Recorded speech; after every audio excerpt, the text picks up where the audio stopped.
Good morning and welcome to the Thursday edition of the Morning Update. And just as has been stated, please try as much as possible to stay healthy, exercise.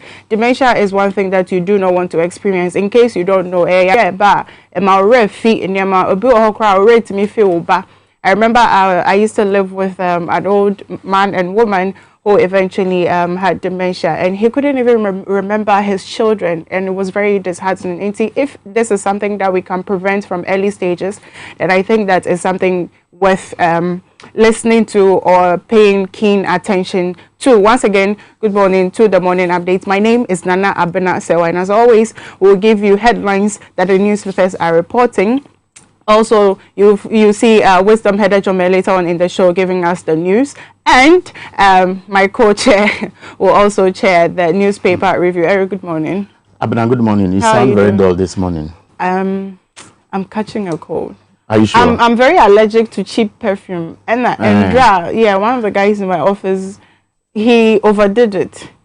So once I inhaled, or what? Yeah, I think so. So once I inhaled it, okay. It messed with I hope you are not asthmatic.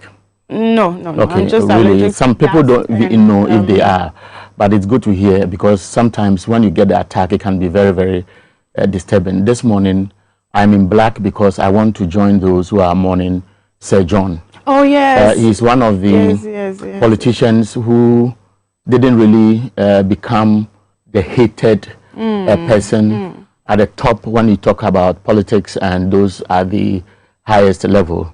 He cut across. He was very controversial, but he came across as somebody who was liked by everybody. It's like Johnson, I said, he will bite you, but when he comes across, he appears to be an affable person. He died on 1st July last year. I'm sure you are aware that COVID took him away, and many expected that he would have been buried earlier, because at that time the conversation was that if you die, as soon as you pass on, they should bury you. But here we are, and today he's going to be buried in his hometown. Is this Accra, Wono, in the Ijura or Kwabre district of the Ashanti region. Yesterday I saw his body being moved. It went viral on social media, and so on behalf of the staff here, management, we want to join all those who are expressing their condolences to the late Sir John, fear delegates. Did you know him that much? Not really, but interestingly, yesterday when I left here and I was going to my other office, I my car had to stop because, you know, his were coming the convoy. I don't know where they were going to, but it was around the underbridge. Okay, it is possible that they may have brought, I didn't really follow the activities, but normally such a personality as a former general secretary of the party, and many people respected him, chief executive of the Forestry Commission. He was a down-to-earth politician. I remember he became very, very popular during the election petition case in 2013, when there was a contempt of court case and he had to appear before the Supreme Court, and that was when the Popo Blibli term came around. So Sir John is gone. We are mourning, but we are celebrating him as well. Yes, he led a good life. He led a good life.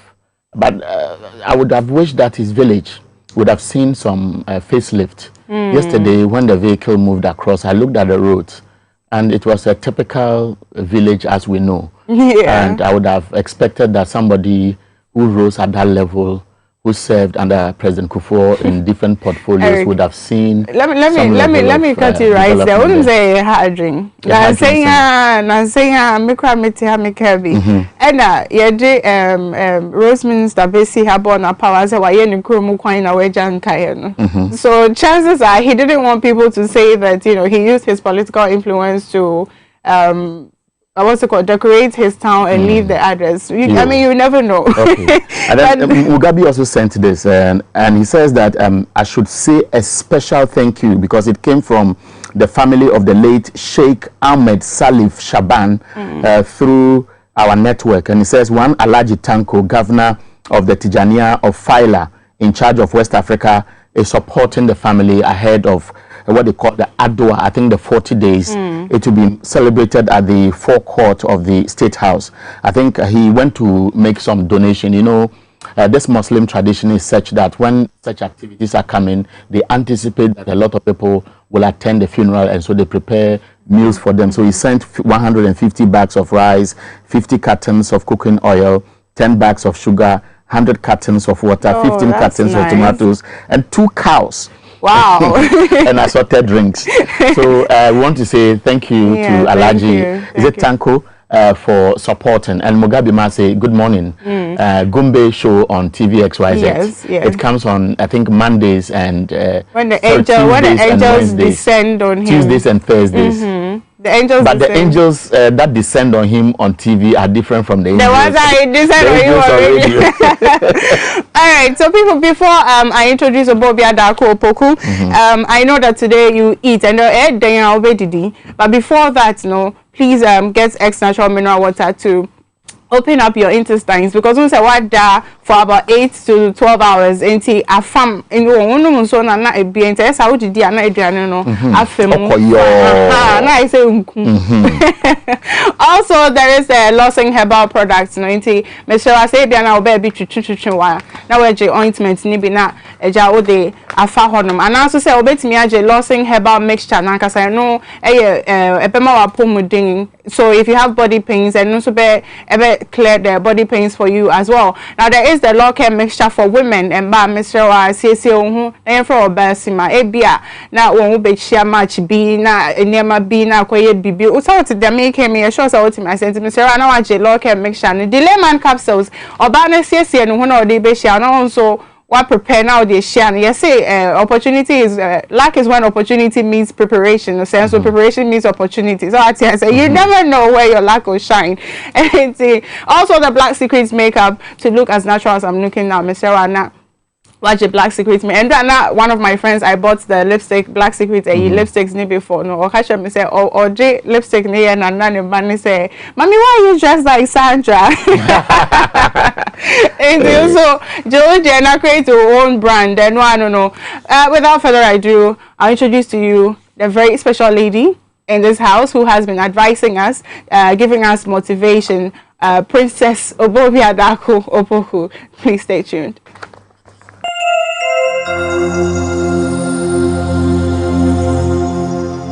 Hello and welcome to Pause for 3 minutes. In this episode, let's talk about appearance. How we look and appear and why it is important. And please, looking good is not about wearing expensive clothes and being all aware. Looking good is about making sure that what you have on is appealing and organized. When you appear well-groomed, it only shows how you care for yourself. The reason some of us work on our appearance and always is because it helps boost your confidence when you are in the midst of other people. If you are one of those people who think appearance is not important, please think again. And it does not only matter when you're going to work, for an appointment, or to a function. Even if you're headed out to the shopping center or for your Saturday morning walk, always consider your appearance first. You may just meet your life partner or a business partner or your next employer. Let's enter into the world of business, where some people hold the view that it is all about what you know and how capable you are. It is not always the case. Before someone meets and accesses your capabilities, it will be your appearance first. That is what will break the silence and get a conversation started while waiting in a hotel lobby for a seminar or a conference. It doesn't really matter the message you're trying to convey about your personality and qualifications.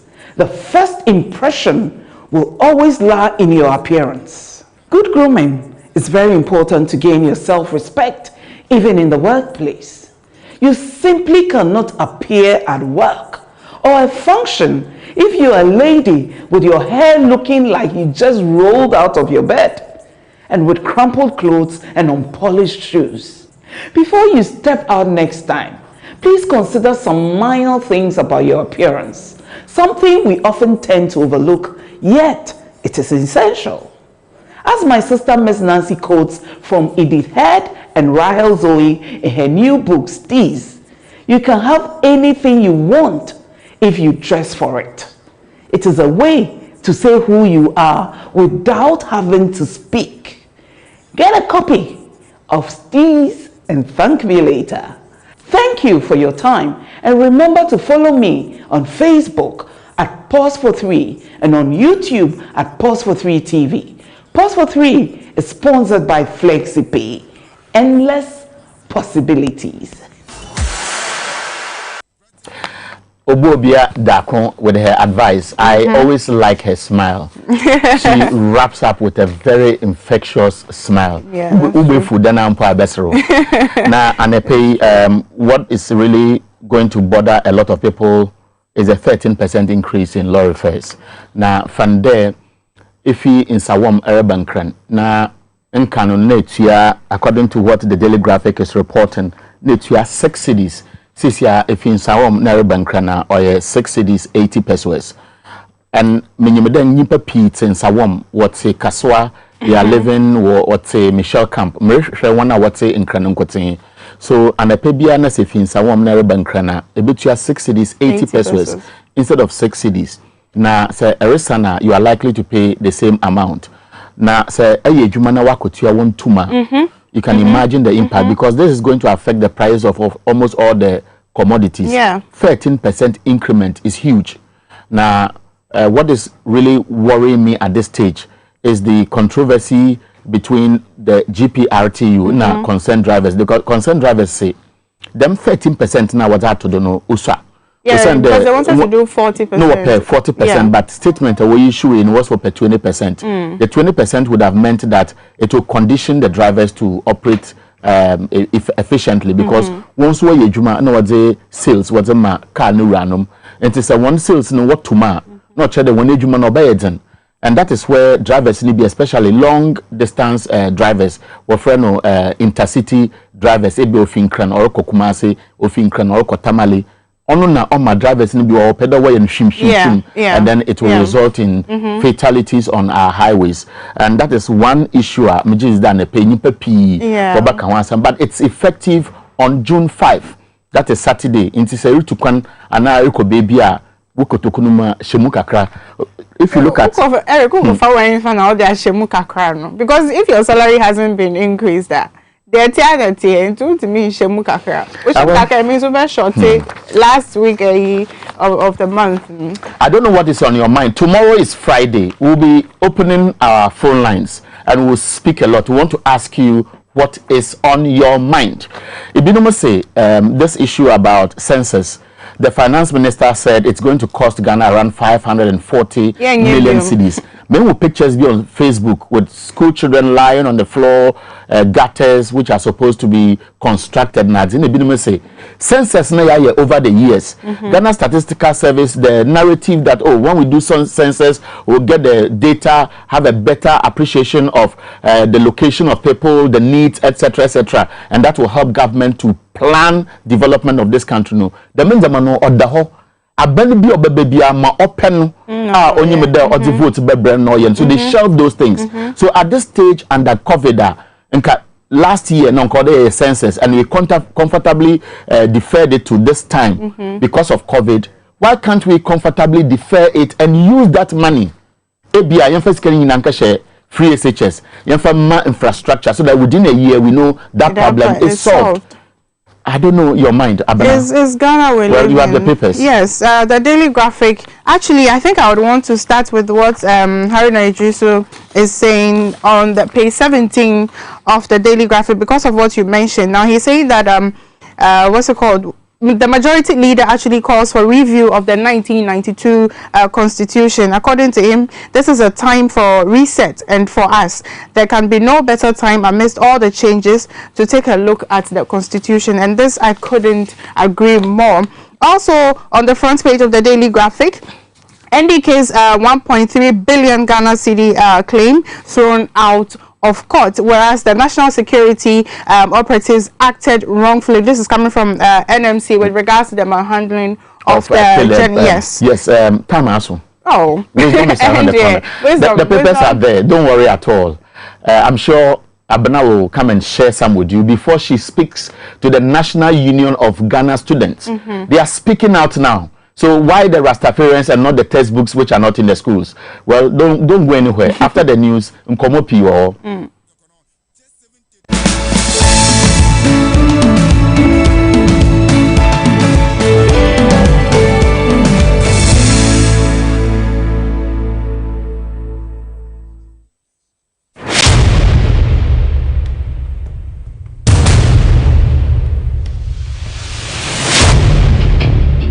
The average human body mass should have at least 60% water for optimal performance in any physical or mental exercise.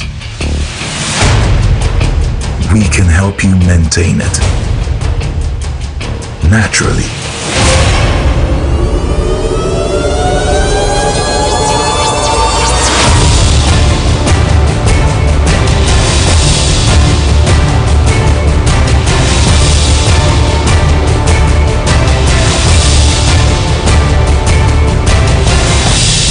X Natural Mineral Water. Simply natural.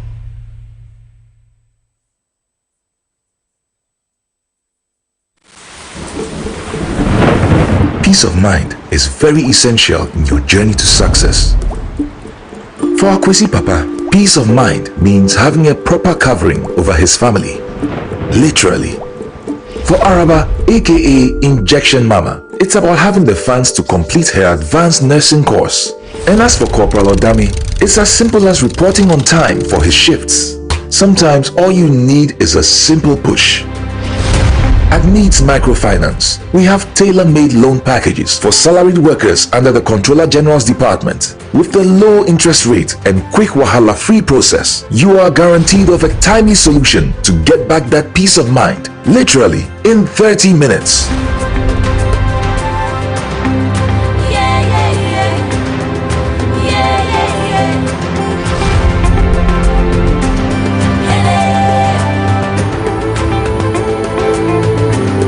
Needs Microfinance. Growing with you.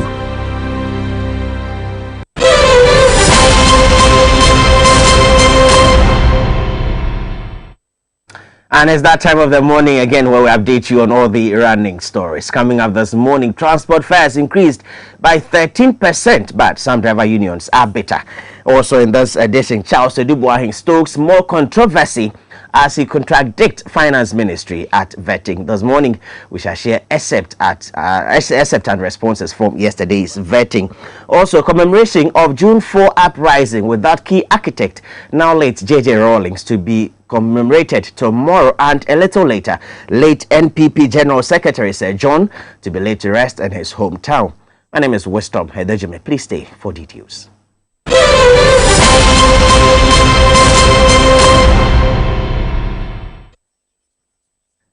Grateful that you could join us this morning. Now, lorry fares have been finally increased. Now, the 13% increase take effect on Saturday, June 5. Now, a statement issued by the Ghana Private Road Transport Union, GPRTU, says this applies to both intercity, and that's for throttle operators, taxis, and long-distance commercial vehicles. Now, it explains that the decision follows taxes introduced in the 2021 budget, including the 12% upward adjustment in the pump price of petroleum product following margins added by the National Petroleum Authority, NPA.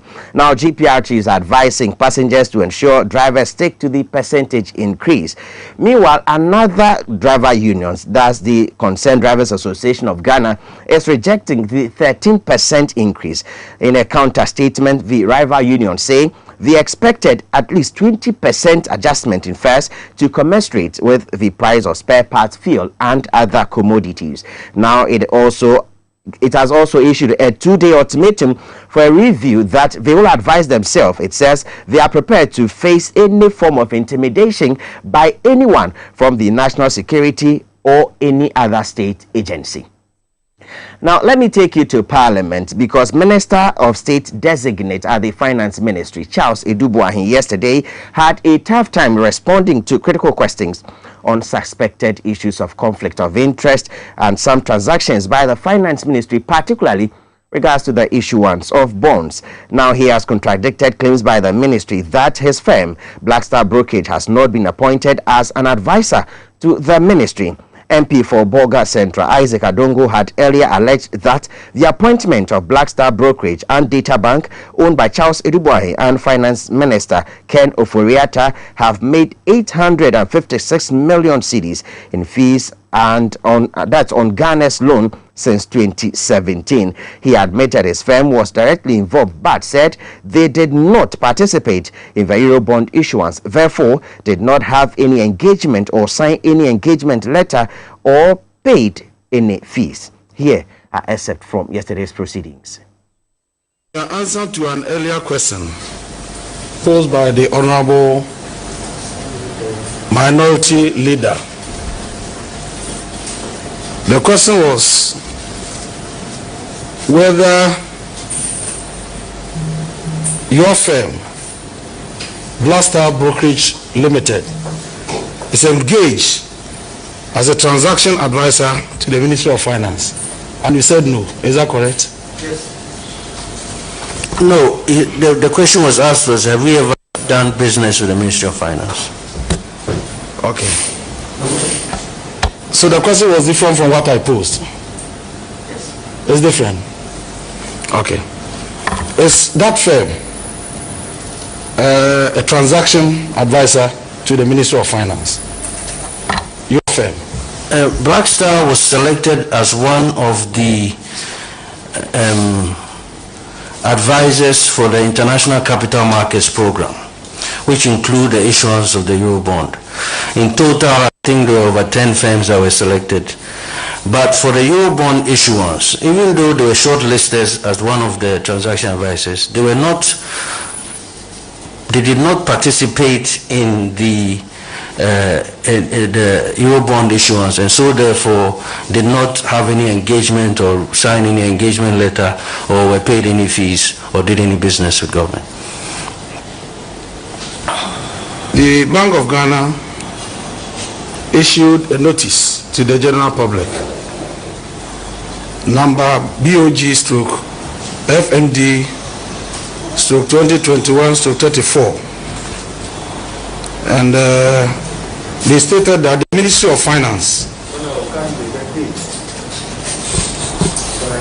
For the record, the date, the letter was signed on the 12th of May 2021. And according to the notice, the Ministry of Finance invited banks and non-banks to apply to be primary dealers and bond market specialists. Your firm applied and has been selected. So as you speak, your firm is one of the investment advisors to the Ministry of Finance. Is that not correct? Yeah, Mr. Chairman, that was what the whole discussion we're having. And the question was in relation to, prior to this, had we ever done business with government? That's when I said no. And this whole issue was what Adongo was referring to, which is what you said, which is the bond market specialist. So that was what we were discussing, and we're discussing whether there was a conflict of interest in the situation. So are you implying that your company has not been functioning in this capacity with the ministry until this notice? Exactly. Now, let's do some education stories, because the Achimota Schools Board of Governors' decision to appeal the court's ruling that ordered the immediate admission of the two Rastafarian first-year students is provoking public anger. The National Union of Ghana Students, NUGS, describes the development as shameful. Human Rights Court's ruling has received widespread commendation from various groups, including the Ghana National Association of Teachers, with calls on Achimota School's management to respect the directive to admit the two students. But the board of directors of the school has served notice of its intention to file an appeal, raising fears the school's environment may be hostile to the two Rastafarian students. Addressing a news conference yesterday, the National Association of Ghana Students described the development as embarrassing. It said, at this stage, especially when not only Ghanaians, but the international community is keenly following with keen interest, the best Achimota school management can do is to accept the defeating court in good faith and move on. NUGS says any further delay could potentially affect the students who should be in class with their peers. What this issue represents is a classic case of discrimination, where a minority is treated as a second-class citizen within a state which they must enjoy all rights due them like all other citizens do.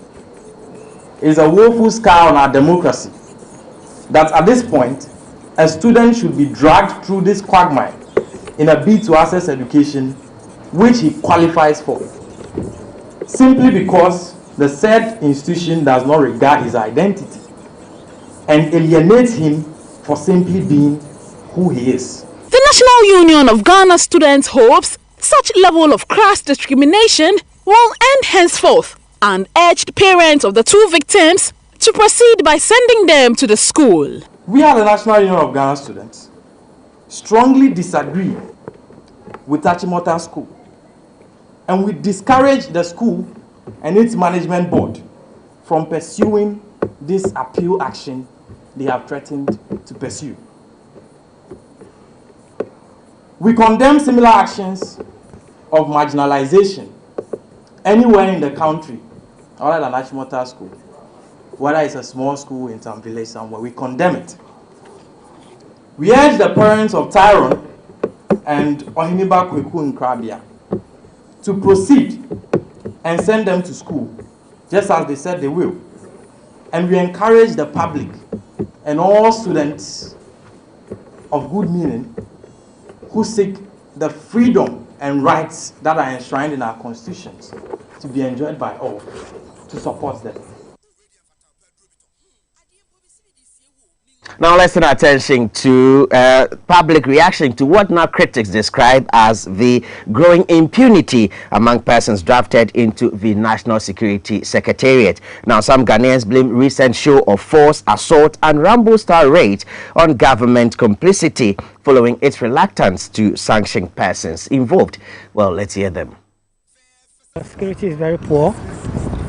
Everyone is walking scared as it is now. Like you are afraid. Going to bed, you are afraid. You are even walking in town. You are scared. You don't know what might happen to you. was walking around. So I think it's not the best.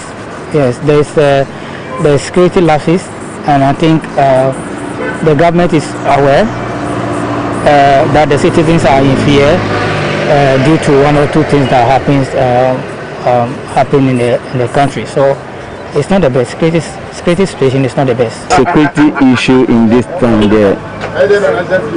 the government have to raise it up, because tomorrow this, I think, is something worrying us. Maybe it can be me, or it can be my brother or my family. One thing about national security, tomorrow national security do like this, tomorrow like this. I think all of us have to wake up, and then the right thing must be done. Now, this year's June 4 celebration will be the first to be commemorated since the demise of late former President John Jerry Rawlings. Now, details about how the event will be marked are in the following report. The solemn event shall be the first since the demise of former President Jerry John Rawlings, who became the leader of the June 4 revolution in 1979. According to a brief statement issued by the party, the program to commemorate the event has been drawn in strict compliance with COVID-19 protocols. Themed the relevance of June 4 to contemporary Ghanaian democracy, the commemoration shall be preceded by a wreath-laying ceremony at the Dr. Benamans Park here at Kolegono in Accra at 7:30 a.m. A virtual anniversary lecture to be held at the NDC National Headquarters at Adabraka shall be addressed by three main speakers: General Secretary Johnson Asiedun Ketia, Dr. William Ahaji, who is the rector of the party school, and former Information Minister Fritz Bafo. The lecture shall be crowned with brief remarks by Dr. Benjamin Kumbuo, a former Minister of Defense and Attorney General, Ambassador Dan Aburakbi, and Comrade Shine Gave, and the late former president's first child, Dr. Zenato Rawlings, currently MP for Korle Klottey.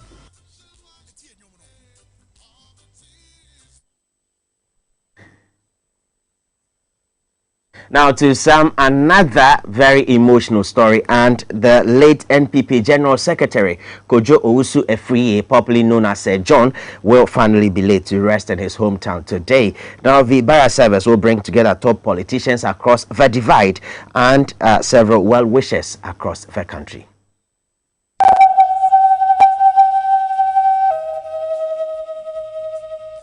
The late Kojo Owusu Efriye, an affectionate politician, popularly known as Sir John, passed away on July 1st last year at the Kolebu Teaching Hospital before his sad death shortly after contracting the coronavirus disease.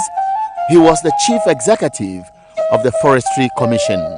Sir John became famous for the phrase "fear delegates" after losing his re-election bid to Kwabena Japan as MPP's General Secretary in spite of assurances from his supporters.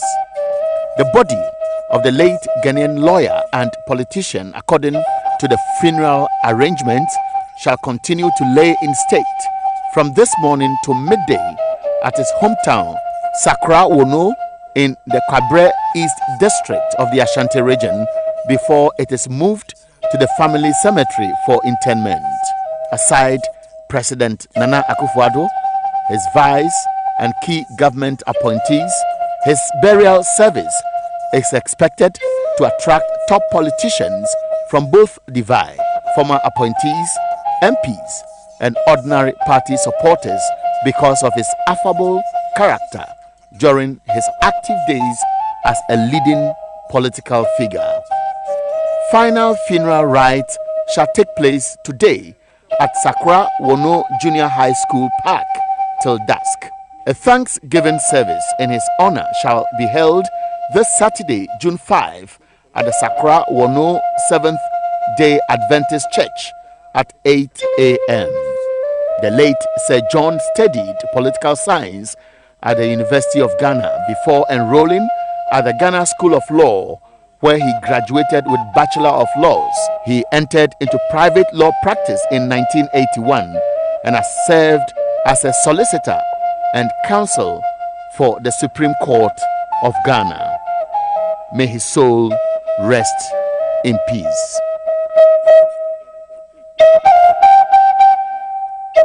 And may the souls of departed rest in peace. And that's all time will allow this morning.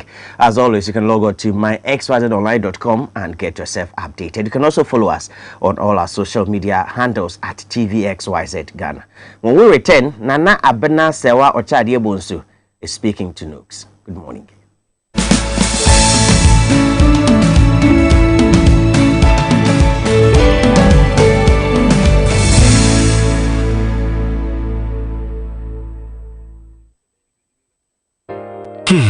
Ifa kura na menyisika edia ye mefui.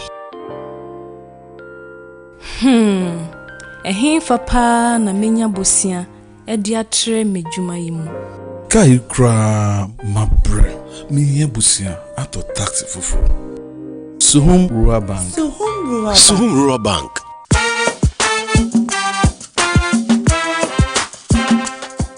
Yema mwakwa baba Suhum Rural Bank. Ye won hyehyɛ ahodoɔ bi te sɛ dwadifo abosia, ekuro bosia, susu account, eni daso wɔ hɔ savings account, me bada chain savings account, ene de akeka ho. Suhum Rural Bank was 034229186. Na won so wetumi aka sɛ Suhum Rural Bank ama ene mayeka una. Suhum Rural Bank enti me pa minie. Suhum Rural Bank, growing our heritage. And I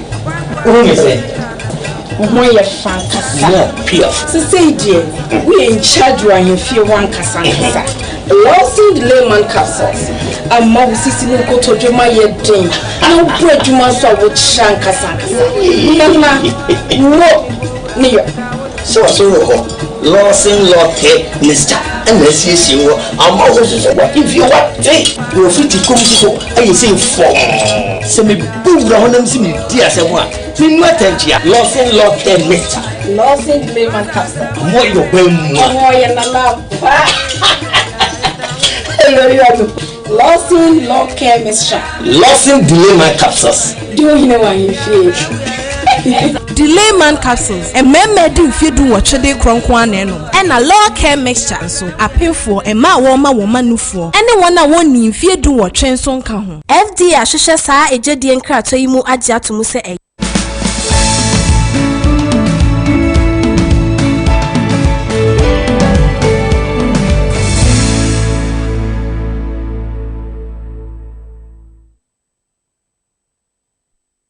Welcome back to the morning update. Please do not forget you can join the conversation via WhatsApp 0556 999 999, or you can also log on to our Facebook TV XYZ Ghana, and also Instagram TV XYZ Ghana, and Twitter TV XYZ Ghana. We are streaming live on Facebook, so you can join the conversation as well. Now, this morning on the social segment, we want to talk about an issue that was not supposed to be an issue, but now it has become one. It's become a national one, and of course the diplomatic community is watching as well. And we even know that they have offered some help. As to why they haven't accepted it, we are here to find out. But what I am talking about has to do with the two Rastafari students who were giving admission letters to Achimota on condition that they will cut their hair, but according to them they cannot do that because that is their faith, that is what they believe in. Keeping their hair, according to the Rastafarians, was a form of revolting against the oppression, and so they will not allow their children to be oppressed. And so yes, they have gone to court. Chimota School has been taken to court alongside other institutions as well, and they have won the case. But Achimota School has come out with a letter saying they do not agree with the court ruling. They haven't actually stated the reasons why they do not agree, which is something that needs to be done legally. You can't just come out and combat a court ruling without giving reasons. And so we are yet to find out why they are saying they do not agree. But let me give you proper details of the story. So Tyrone Iras Maguire and Ohineba Kweku in Krabia sued the school's board, which is the Achimota School, the Minister of Education, Ghana Education Service, and the Attorney General to enforce their human rights, which I have told you earlier that they won the case, but Achimota School is still being adamant about it. I saw a very long message to the GES by somebody on Twitter saying that the GES should let the headmistress resign because, first of all, she is an employer of GES. And they gave her a directive to allow the students to come to school, and she refused. And she's even, as it stands, refusing to honor the court ruling. But apparently that is, of course, legal. Somebody can take you to court, you can appeal.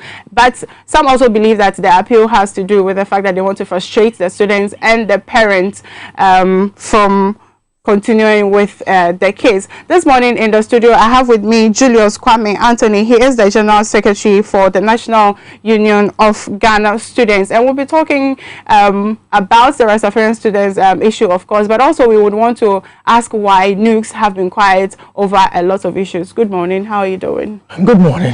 And I'm very fine. I hope you are too. So what is your take on the court ruling? What is your reaction to it? I know that you had a press conference, but I want it to come from the horse's own mouth. We are very, very happy and enthused about the court ruling. And for us at the National Union of Ghana Students, nothing can be better than this because the court ruling goes to demonstrate that at every point in time where the rights of our students are being curtailed and they seek redress in our courts, the courts will come in for us. And it demonstrates that nobody can just sit anywhere and make rules, you know, in quotes, where they keep shouting rules are rules. And then these rules go against the very constitution that established this republic, but then they insist on implementing those rules, regardless of how it affects other people's rights. We are very, very happy about it. Right. This morning I was listening to an interview on Joy. The General Secretary for NAT also spoke about the issue, and he mentioned that this wouldn't change the relationship between students or the students and the teachers, but some actually disagree with that statement. What do you say? For me, I think he should be right that it shouldn't change the relationship. His thing was not, it wouldn't, not shouldn't. Well, as to whether or not it will, I don't know, but it shouldn't. The reason why it shouldn't is that we are in a democracy.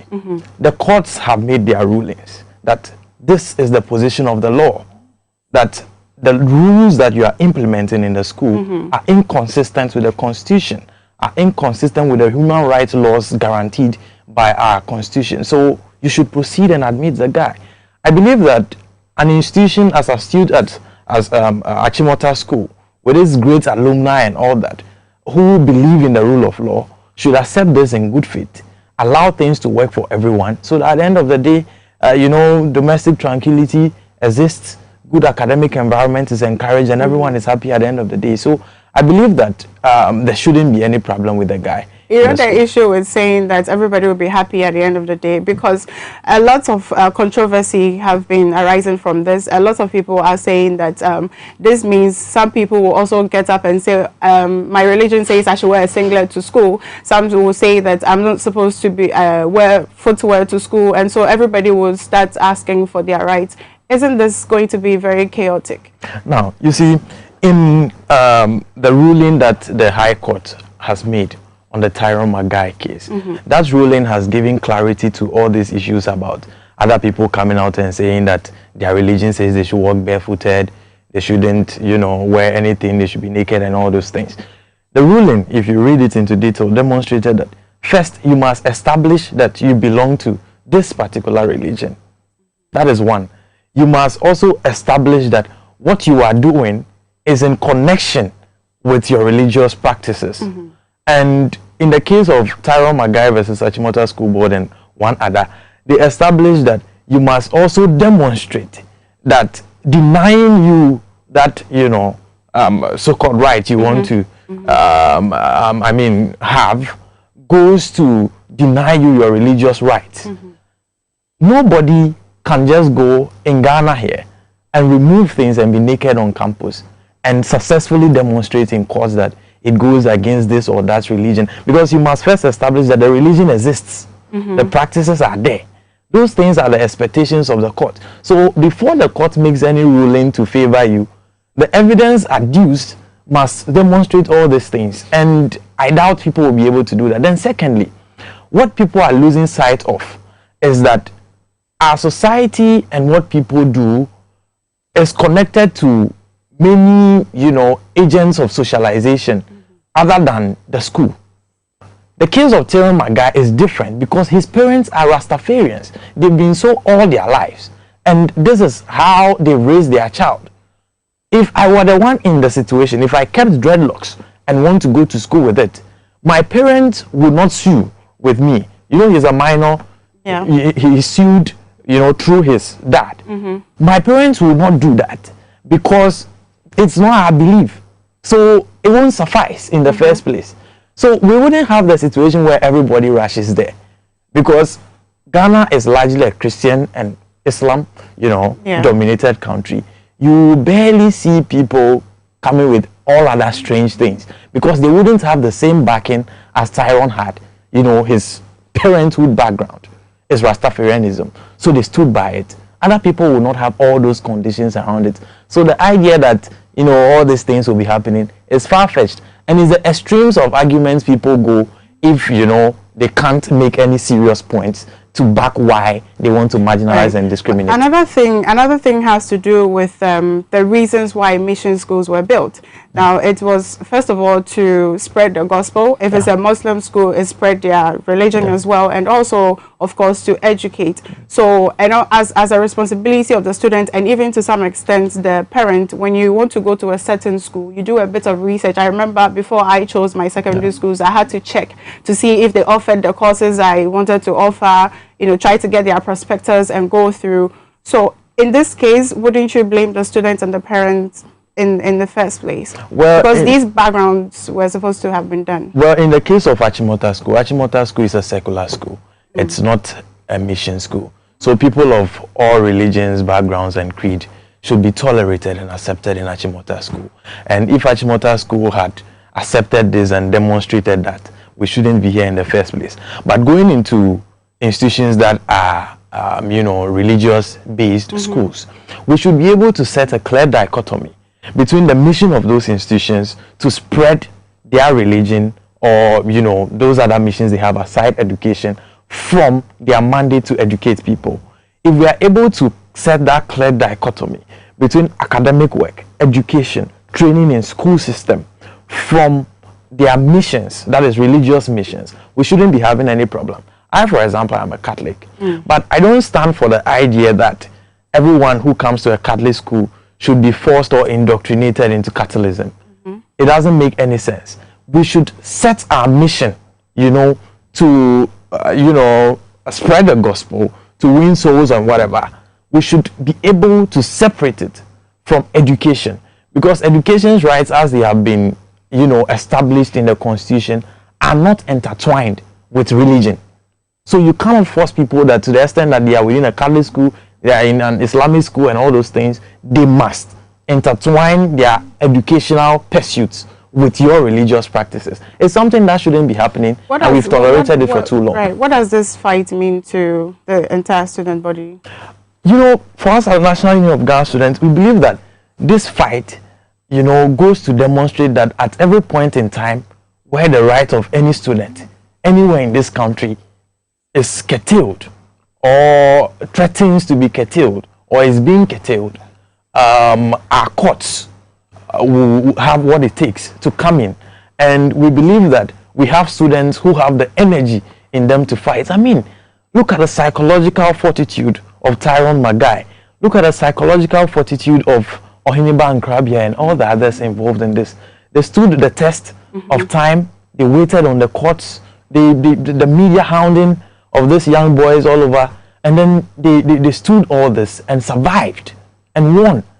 That is a very big feat for us at the National Union of Ghana Students, and we are very proud of our students. Right. Now, is this to say that because you have been quiet about certain issues, with regards to textbooks, you've been quiet. There's free SHS where students don't even have accommodation. I saw some reports some time back by Nanaba Namwa where the students were sleeping in tents behind people's buildings, etc. We haven't heard you, when I say you, I mean the National Union, exactly, say anything about it. Why now? Is this, are you out now because this one, has a lot of publicity around it? No. I don't think we are out now because this one has a lot of publicity around it. On the issue of free SHS, to the extent that my engagement with the immediate past administration is concerned, they have done some works doing background, engagement with stakeholders and all those things. It's just rather unfortunate that the free SHS policy has been fraught with several challenges. And we must all accept and, understand that it's a novel policy that has come with several challenges around it. The admission of students skyrocketed the moment it's free and all those things, and the accommodations can't match up to it. We can't magically put up structures, but government has, expressed their commitment to make sure that these structures are put in place and all that. As to why it's not so expedited and not very fast, we do not understand. But you should also know that not speaking is not the fault of this current administration necessarily. We've just been inducted about a month ago, and so far we have demonstrated that we are starting on the note of advocacy for the students. We are always going to speak for them whenever necessary, and we are not going to stop that anytime soon. So the issue of free SHS will be addressed. The issue of double track, we would have the engagement that are necessary. We will speak up when we have to speak up. So I think those issues shouldn't be something we should dwell on at the moment. Is it just going to be speaking up about it, or you're going to take some action towards it? Yes, I said as much as possible. We are going to engage the stakeholders to force their hands, to get things done. How do you intend to force their hand? Well, all options are on the table for now. All options are on the table. All options are on the table. I mean, it's interesting you say force their hand, because there's, should I say, rumor that a number of times your hand has been forced by politicians or people in power when it comes to issues that are concerning the students, but to some extent is a state issue, so you're not able to deal with that. I think that it would be a bit hypocritical if I say this issue does not exist. It does exist. There are situations where, politicians and partisan infiltration of the student front has, should I say, reduced the extent to which the union would have been able to advocate. I would want to reiterate that to the extent that the Yadom Boakye-led NOS administration is concerned, we are not going to be tolerant of any such thing where the interests of students are concerned, and then stakeholders who are supposed to play their part feel that instead of us also as stakeholders in the issue playing our parts, we should wait on them or take instructions from them as to what to do, or we should do their bid as and when they please. It's not going to happen, not under this administration. As and when necessary, we are going to stand our grounds. We are going to demand for what is due the students, and as I said earlier, all options are on the table as to what we are going to do to get that done. Right. I mean, you can't just make claims and leave a lot of holes in there. Can you identify one issue that they tried to solve and their hands were forced towards? As I said, it would be a bit hypocritical to say those issues don't exist. Right. But I've already made commitment that going forward, they are not going to be tolerated. So dwelling on the past and which issue, which person, did not comment on or did not act on, I think would be very unnecessary to this conversation, because it's not going to, bring back time and make people talk. What is going to happen is that the Yadom Boakye-led administration is going to speak up, is going to act whenever necessary. And I believe that is all the students are interested in. Right. Going forward, to be able to avoid the issue of the Rastafarian and the Achimota school happening, what should students do when they are choosing schools, and also what should the school do when they are picking students as well? No, if you ask that question, it's like saying that anytime you feel your rights will be curtailed or you feel your rights are threatened, you should run away. We are not going to encourage our students not necessarily to run away from. As a student, if you're because you said what should a student do and what should the schools do in terms of choosing the students. It's like suggesting that, okay, Achimota School, next time check the background of the students. If they are Rastafarians, don't pick them. That is not going to happen. That shouldn't happen. That should not be a condition on which students are chosen. All that is required for students to be chosen is that they are academically qualified. They don't have any records on them which seems to threaten the peace of the school and all that. And so long as all those conditions are met, students are free to apply to any institution they want to apply to. It's not a business of Achimota School to go and be checking religious backgrounds, for example, of students to determine whether or not they want Rastafarians or Muslims or Christians in the school. And it's not a business of the students to go and be checking backgrounds of schools to see whether or not these schools will be tolerant of them. It is their right to be there. The fact that one entity decides not to respect that right does not mean the students should shy away from it. No. Students should feel free to choose any school they want to go to the extent that they qualify. And that is what I encourage them to do. All right.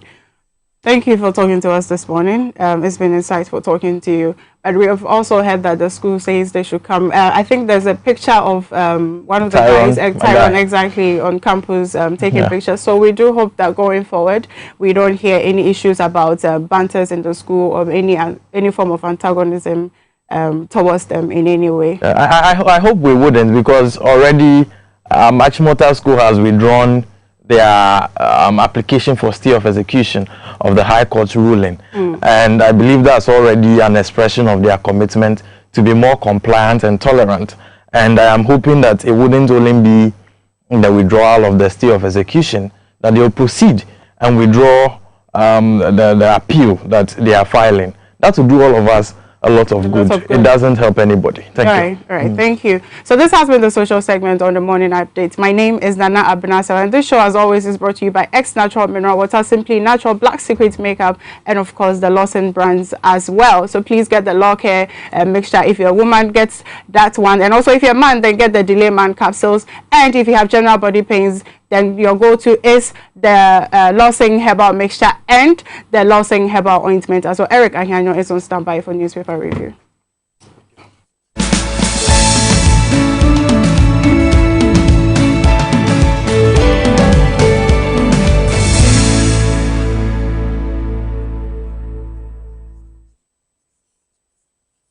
I love makeup. Applying it gives me so much joy. But when it's time to take it off, nothing does the job quite like the Black Secret Makeup Wipes. When I go somewhere and I feel really sweaty, I take my Black Secret wipe and I use it on my face. It picks me up and I don't look as tired as I did when I walked in. Before I work on a client's face, I like to go over it with Black Secret Makeup Wipes to make sure the face is clean. It doesn't leave the face dry and tight, but it keeps it soft and moisturized. Wipe say your bodo. Bakope, and it gets the job done. Or baby, and the smell makes the experience even better.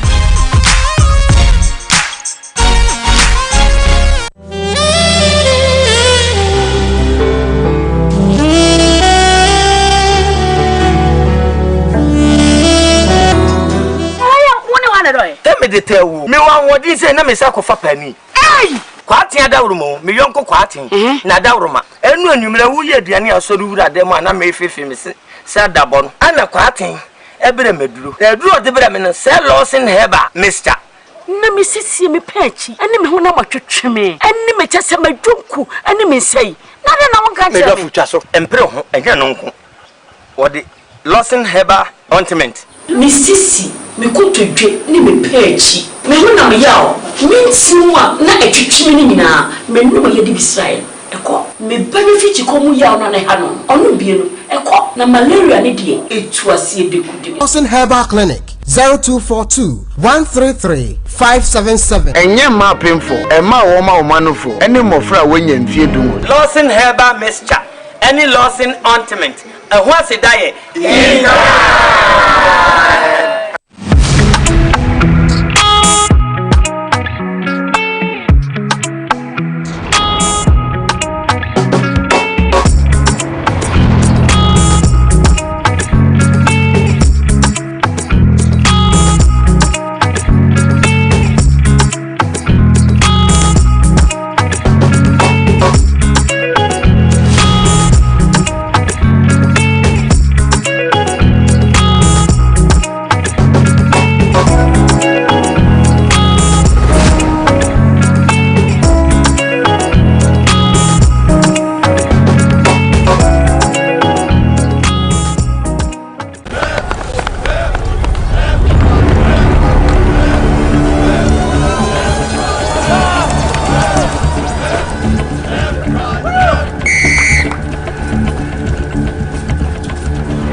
We are one man short.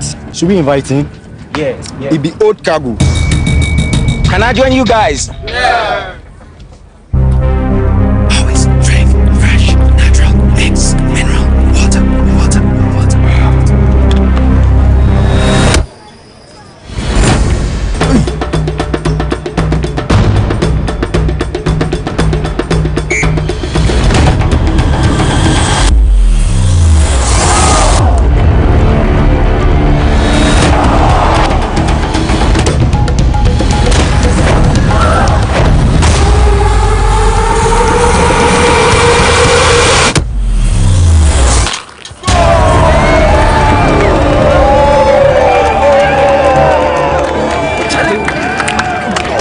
You still got it. Always keep hydrated naturally. That's my secret. Manufactured with the primary aim of preserving nature's finest minerals necessary for a healthy mind and body. X Natural Mineral Water. Simply natural.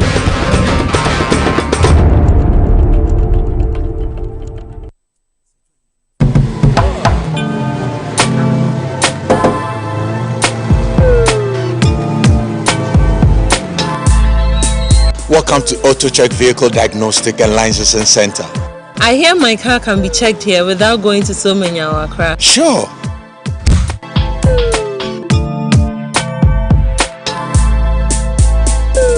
Check, auto checks. Check, auto checks. Check. Emission, check. Check, auto checks. Alignment, check. Brakes, check. Visit AutoChecks at Koforidua Aquadum Road for the roadworthiness of your vehicle, from saloon cars to heavy-duty industrial vehicles. Madam, your car is now ready for the road. Thank you so much. Auto checks. Auto checks, check. AutoChecks, your safety, our priority. Check, auto checks.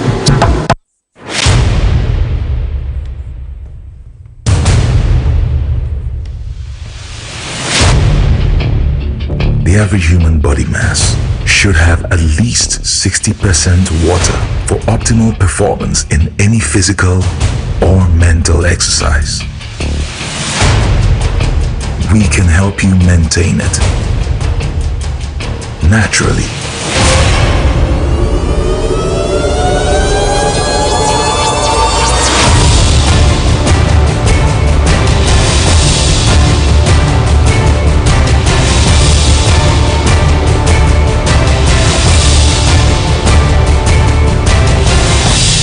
X Natural Mineral Water.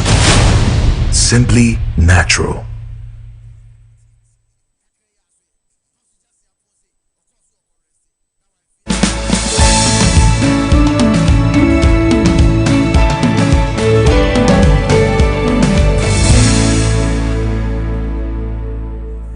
Welcome back. This is TV XYZ. Remember, you can always follow us by sending your text messages on 0556 999 999. This morning, my two guests are in the studio, and I want to first say thank you to Lawson Products for supporting this program and X Natural Mineral Water. Joseph Yamin is a former Deputy Minister for Youth and Sports. He has held other portfolios in the previous administration. Joe, you are welcome. Thank you. This is your first time joining us in the studio. Okay, first time of calling me. First time of calling you. But I believe everything is fine. Yeah, well, Kumasi is fine. Kumasi is okay. Are you sure? In general terms, it's okay. Like, as long as God has given you life, you should be confident to say it's okay. But if you go beyond God giving you life, you want to look at the economic situation, then I will tell you that Kumasi is disappointing. Many say you are the life wire of the NDC in the Ashanti region. And so if they want to look at activism as far as political party issues are concerned, you can't do away with Joseph Yamin and NDC in the Ashanti region. How is NDC faring? You always aim high, but you don't get there. Last year, the elections saw some figures. Would you say it is representing some improvement in your work on the ground?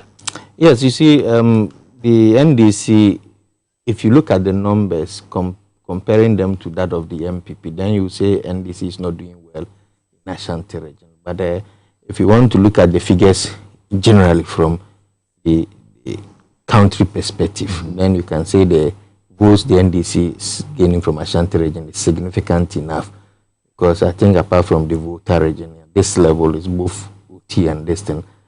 Ashanti was almost the second highest vote the NDC had. Okay. And so you cannot downplay the efforts of people and party people in Ashanti region as far as the NDC strength is concerned. Courage, good morning. Good morning, Uncle. Courage Nobi is a member of the NPP's communication team, and he has also joined us. How's everything? By the grace of God and good leadership, good governance, we continue to wade through the difficulties of COVID and its related issues. As the government tries to stem the tide and balance things and to bring the progress that it's been bringing since 2017. We'll be looking at the newspapers, and of course our focus will be on trending issues. The Chronicle on its front page, for example, says war on Galamseyers, open fire, kill them, former High Commissioner suggests to government. And I'm sure you've heard the name George A.C. Boateng before. So he's on fire, asking government to go to the extreme. That's on the front page of the Chronicle newspaper. The Daily Graphic says judgment debt, NDK's 1.3 billion CD claim thrown out. And that's also captured on the front page of the Daily Graphic as the banner headline. There's another controversy here. Free SHS. It's been found that the son of the Minister for Education, Dr. Yao Osei Educhum, is attending a private school. And so this paper, Daily Post, is saying that the Education Minister himself has no faith in Akufo-Addo's free SHS. I remember I had an interview with Professor Nana Jane-Opoku-Agyeman on the free SHS program, and Prof is raising concern about government narrative that, so many of the students had, is it 8 A's? And so it is a reflection that they are doing well. And Prof says we were all witness to the controversy, the students cursing the president, insulting him, holding demonstrations, beating up people because they didn't get what were told them. They were told actually they were going to expect some questions. And so if that was what happened across the country, we should be equally interested in the results that government is boasting about. So that controversy still exists. We have other newspapers. I want to look at the Publisher. On its front page, Shatta Wale has been invited by the police. He has been addressing press conferences lately, and that's another controversy. And of course, there's one exciting story to me which should be of interest to everybody, and that's on the front page of the Business and Financial Times. It says post-banking sector cleanup. Bank of Ghana governor blames slow judicial process as only 7% of the funds have been recovered so far. Remember, government has spent over 20 billion in compensation in the cleanup exercise, and what has been collected so far is just around 1.7 or 1.4 billion cedis. And so the question is, more than 3 years on, if that's all what government has been able to retrieve, then it raises question.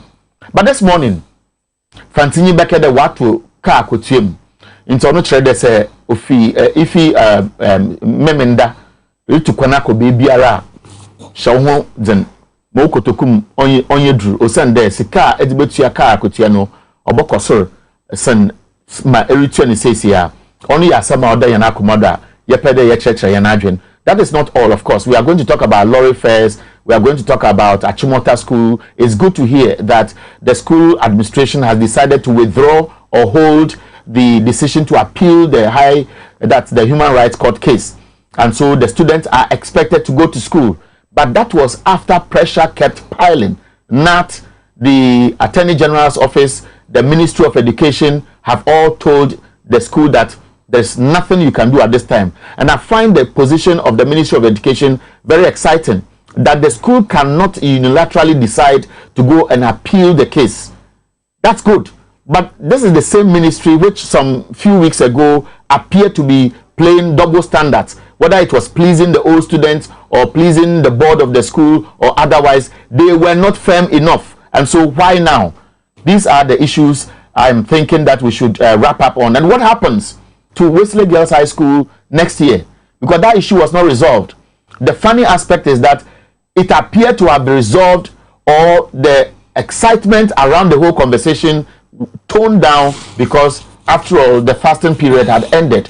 But going into 2022, what happens? Should they also go to court, or GES or Ministry of Education will this time take a position? We'll look at that. And of course, I'm sure you have been following the vetting process. Yesterday, Charles Edubuahine appeared before the appointments committee, and he's contradicting the finance ministry that his firm is keenly involved or interested in the issuance of bonds as financial engineers. We'll discuss that this morning. Let me first of all welcome my guest with the first issue that may be of interest to you immediately. Lorry fares, Saturday, 13%. We anticipated it. Is 13% too high or too low? Let me start with you, Yamin. Well, good morning again. Like you said, this is the first time being on the show. Let me take this opportunity to say a good morning to your cherished viewers, and especially the NDC fraternity, of which I'm representing now. The issue about lorry fare, as another, there's a controversy. You know, we don't have a monopoly as far as transport unions are concerned. It used to be the GPRTU before, but now there are other bodies also in the business, and some of them are opposing the GPRTU stance of 13%. Some are also pushing for 20%. So there's a controversy as it stands now, and we are likely to be seeing some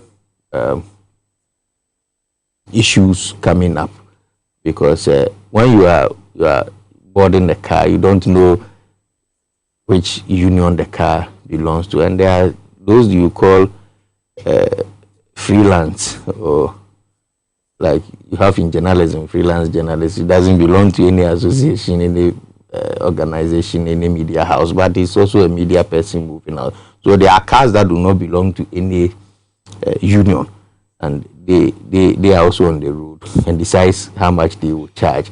There's a problem in Ghana. The problem is that there's no unionized, I mean, in terms of whatever we are doing. So each one comes out with a price that he or she feels. So you can go to the market. There are onion sellers on the line. This one will sell to you at a different price. This one will sell. Meanwhile, they are selling the same onion.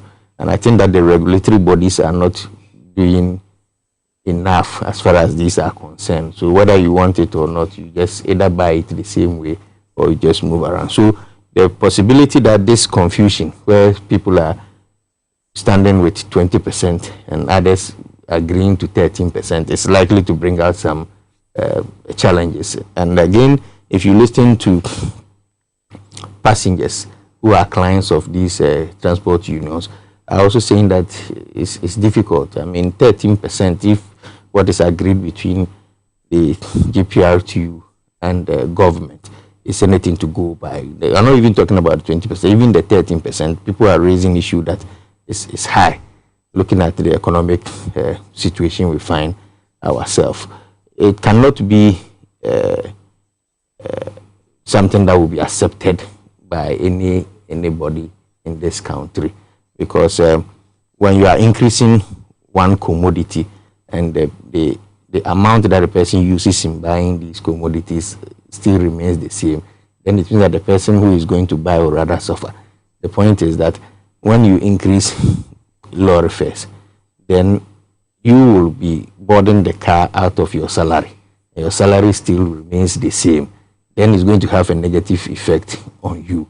It's going to bring untold hardship to the people. But you can also downlook the transport unions. I mean, the drivers will have to be making sales to their owners.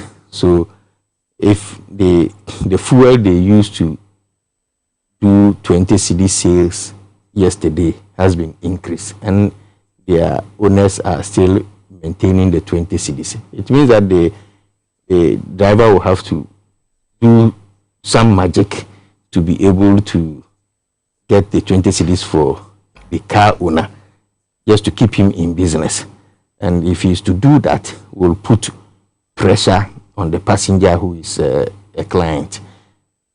Then if the driver, finds some difficulties with the car, that is for it to go for maintenance and other stuff, then it now comes to the owner of the car, who today, because of fuel increment, will see some adjustment, rising cost to the parts of the vehicle. Meanwhile, he cannot increase the sales because they've increased fuel prices. So when there are fuel price hikes, it affects everything in the country. And I think that it can be something that we'll be happy with. But isn't it at this stage not right for anybody to say it's about time we commend the government for helping to ensure that what drivers had anticipated, they didn't get there? Because the drivers were even looking at 40%. Yeah. I am talking about the group which suspects that GPRTU has been heavily compromised. Yeah. But they always meet as a body. Ghana Road Transport Coordinating Council, the Ministry of Transport, and a few other stakeholders sit down. They look at the market factors and go ahead to fix a price. So government admits that prices of commodities will go up because of the taxes, but government is able to pin down what should be able to cushion you and I. So at this stage, we should be commending government. No, why should we commend government when their cushioning is rather bringing hardship into the system? The people you interview out there who are patrons of the transport unions will tell you that it's difficult adding these adjustments. But government has some obligations, and we think that government is not doing it. When the Nanado-led administration in opposition was saying that fuel prices were so high in this country, they were rather putting in the minds of Ghanaians that you can do something about fuel prices. And they proposed that taxes and some levies on fuel should be scrapped or reduced. And so it is common sense that, okay, now when you look at the hikes, government can now decide to go by what they used to propose when they were in opposition. That, okay, now let me start reducing or even scrapping some of the levies that we put on the products, which is rather making the product expensive, so that the transport unions will not have any justification to be calling for some hikes in their fares, which will also mitigate the suffering of the citizen. But if at this level government is not looking at that, and it still has so many taxes, and it's almost 50-50 as far as the pricing composition is concerned, then it means that government is not sensitive to the plight of the people that is ruling, and you cannot praise government for doing something good for the people. I think that government still has what it takes to mitigate the suffering of the people and can do something about it. But we stand in for more of these things to come. The reason is that they took off some 8%, some 8 pesos of the commodity, and it's been brought back. The likelihood of it going up again is high. I'll come to you because we'll definitely delve into other related factors as far as this is concerned. Now, Courage, there is this perception that government messed up the economy by spending money unnecessarily because of the elections and has turned around to slap so many taxes on the average Ghanaian when there is nothing to show today that people in government are really appreciating the fact that we are in difficult times. So they are enjoying, and you and I have to pay this time 13% increment on lorry fares if we are not driving our own cars, which obviously is hardship. How do you respond to this narrative? Thank you very much, and good morning to our cherished viewers. It's been quite a while. Yes. But, and the first time I'm meeting Honorable. Yes. I'm expecting that the temperature will hit very soon. Okay. This is right. But yes, perception. But the challenge is that if you look at the facts on the matter, is the perception true or false? And I'll tell you what that means in words that it is false. You know, this government has demonstrated that care and concern to Ghanaians more than any of us would probably have wished for. It demonstrated it mainly and best last year when we all went into difficulties that was no one's doing. I mean, it's akin to a natural disaster, global. You know, the government stepped up and stepped in keenly to make sure that we were shored up, to make sure that the difficulties that would have come onto the ordinary Ghanaian, the government absorbed a huge chunk of it. I mean, virtually all, taking care of their feeding, taking care of transport. In fact, even the transport arrangement, where finally when we eased up, number of passengers were reduced, but government managed to manage that one, said that did not correspond to a hike in fares and all of that. So the government has done everything necessarily. Coming into this year with the expected difficulties as a result of the lack of economic activity in the previous year due to COVID, President did announce some suspension of some emoluments, some benefits that were supposed to come to officials of government and all of that as a way of showing concern and bearing with the people. So I do not think that perception is right. I do not think it is grounded on fact. Of course, in this enterprise, sometimes people would want to throw out certain things to create impressions that do not exist. So that is mine on that. 13% increment in transport fares. Is it fair? And I'll not ask whether this is fair to anybody, but is it fair to the driver unions? Is it fair to our transport operators? And I think so. I think so.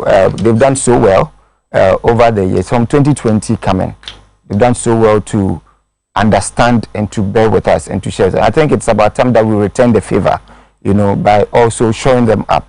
And I'm sure it is in the light of that that some are even calling for higher.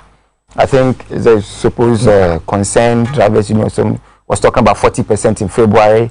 Later they came to 20%, and now we're seeing a 13%. Why? Because government has robustly engaged them and to make sure that whatever comes out is not overly burdensome on the ordinary Ghanaian. So the Transport Ministry and all the relevant agencies working together with the GPRT, which is the main body, have come out with a 13%, which I think it's quite commensurate, it's quite moderate on the average Ghanaian. And the average Ghanaian must understand that it's also time to support these people. You know, they also pay chop money, they also pay fees for those whose kids are not yet at the second cycle level to enjoy the free SHS that is yielding stupendous, wonderful results for all of us. So let's understand them. It's fair to them. Let's support each other. Where we are now, the current circumstance we are in, no sector or no group of Ghanaians can decide to be selfish.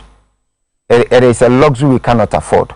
We must have that we feeling. We must feel for each other and support each other. It is in respect of that the government said that whereas we waived off 11 taxes, nuisance taxes as they were, you know, when we came to power to give you relief, in addition to free SHS and all of that, we've come to the point where we need to support ourselves.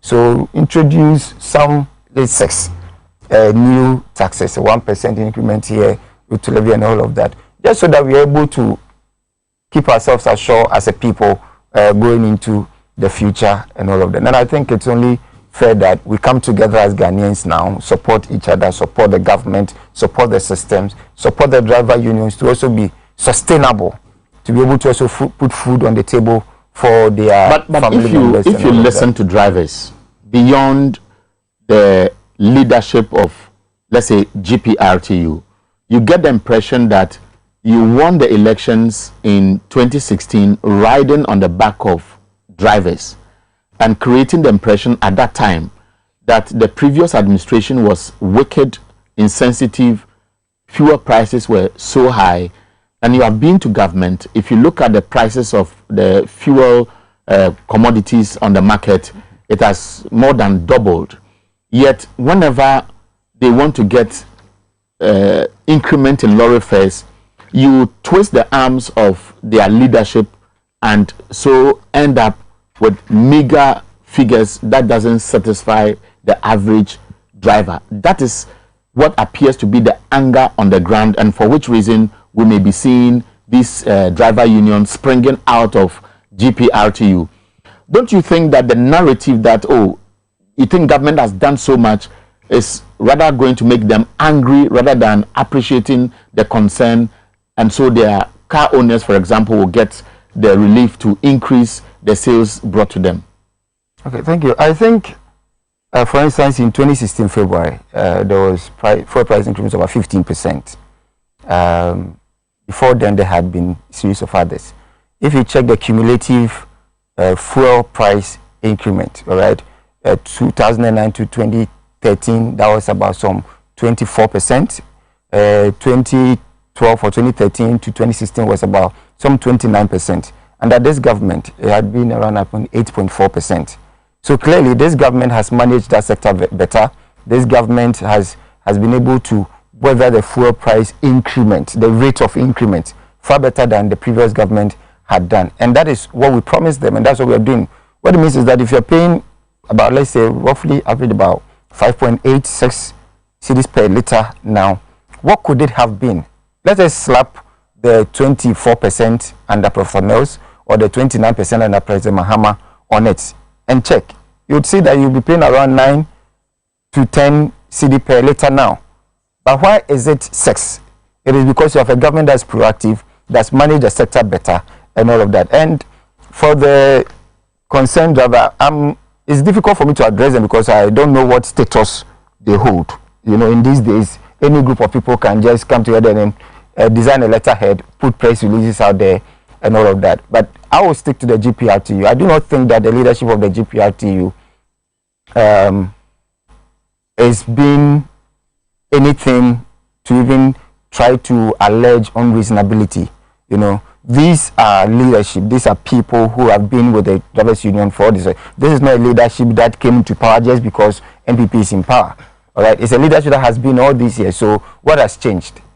Nothing. It's just that when you go to engage government and you come to terms with the facts of the matter, concessions are made. You come to terms with the facts of the matter. We reason together. Like I was saying, that it's the time to come together, and and they cannot pretend that they are outside of the larger Ghanaian society.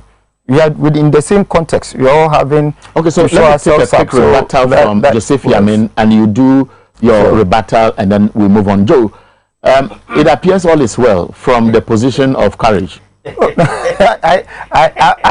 not saying that it all is well. I'm saying that we are in difficulties that require us to come together and to work together. Compromises. Make compromises, work together. But difficulties are real. Yes, he's reframing the same statement from you. The picture he's painting is that it's real. For instance, if you end your submission by saying you would have been paying more under the NDC administration because of the percentage hikes, you are just not being fair to the system. You only want to paint a certain picture because prices of fuel in this country is not determined by how much you are increasing or at which rate you are increasing your prices, but the forex exchange determines. And today we are exchanging the cedi to the dollar higher than we used to exchange during the NDC administration. You've not brought in that. The other aspect again is the prices on the world market. During our time, we were buying fuel somewhere around $100 and something per 80 plus minimum. Today we somewhere around $60 because the COVID itself is not even bringing out.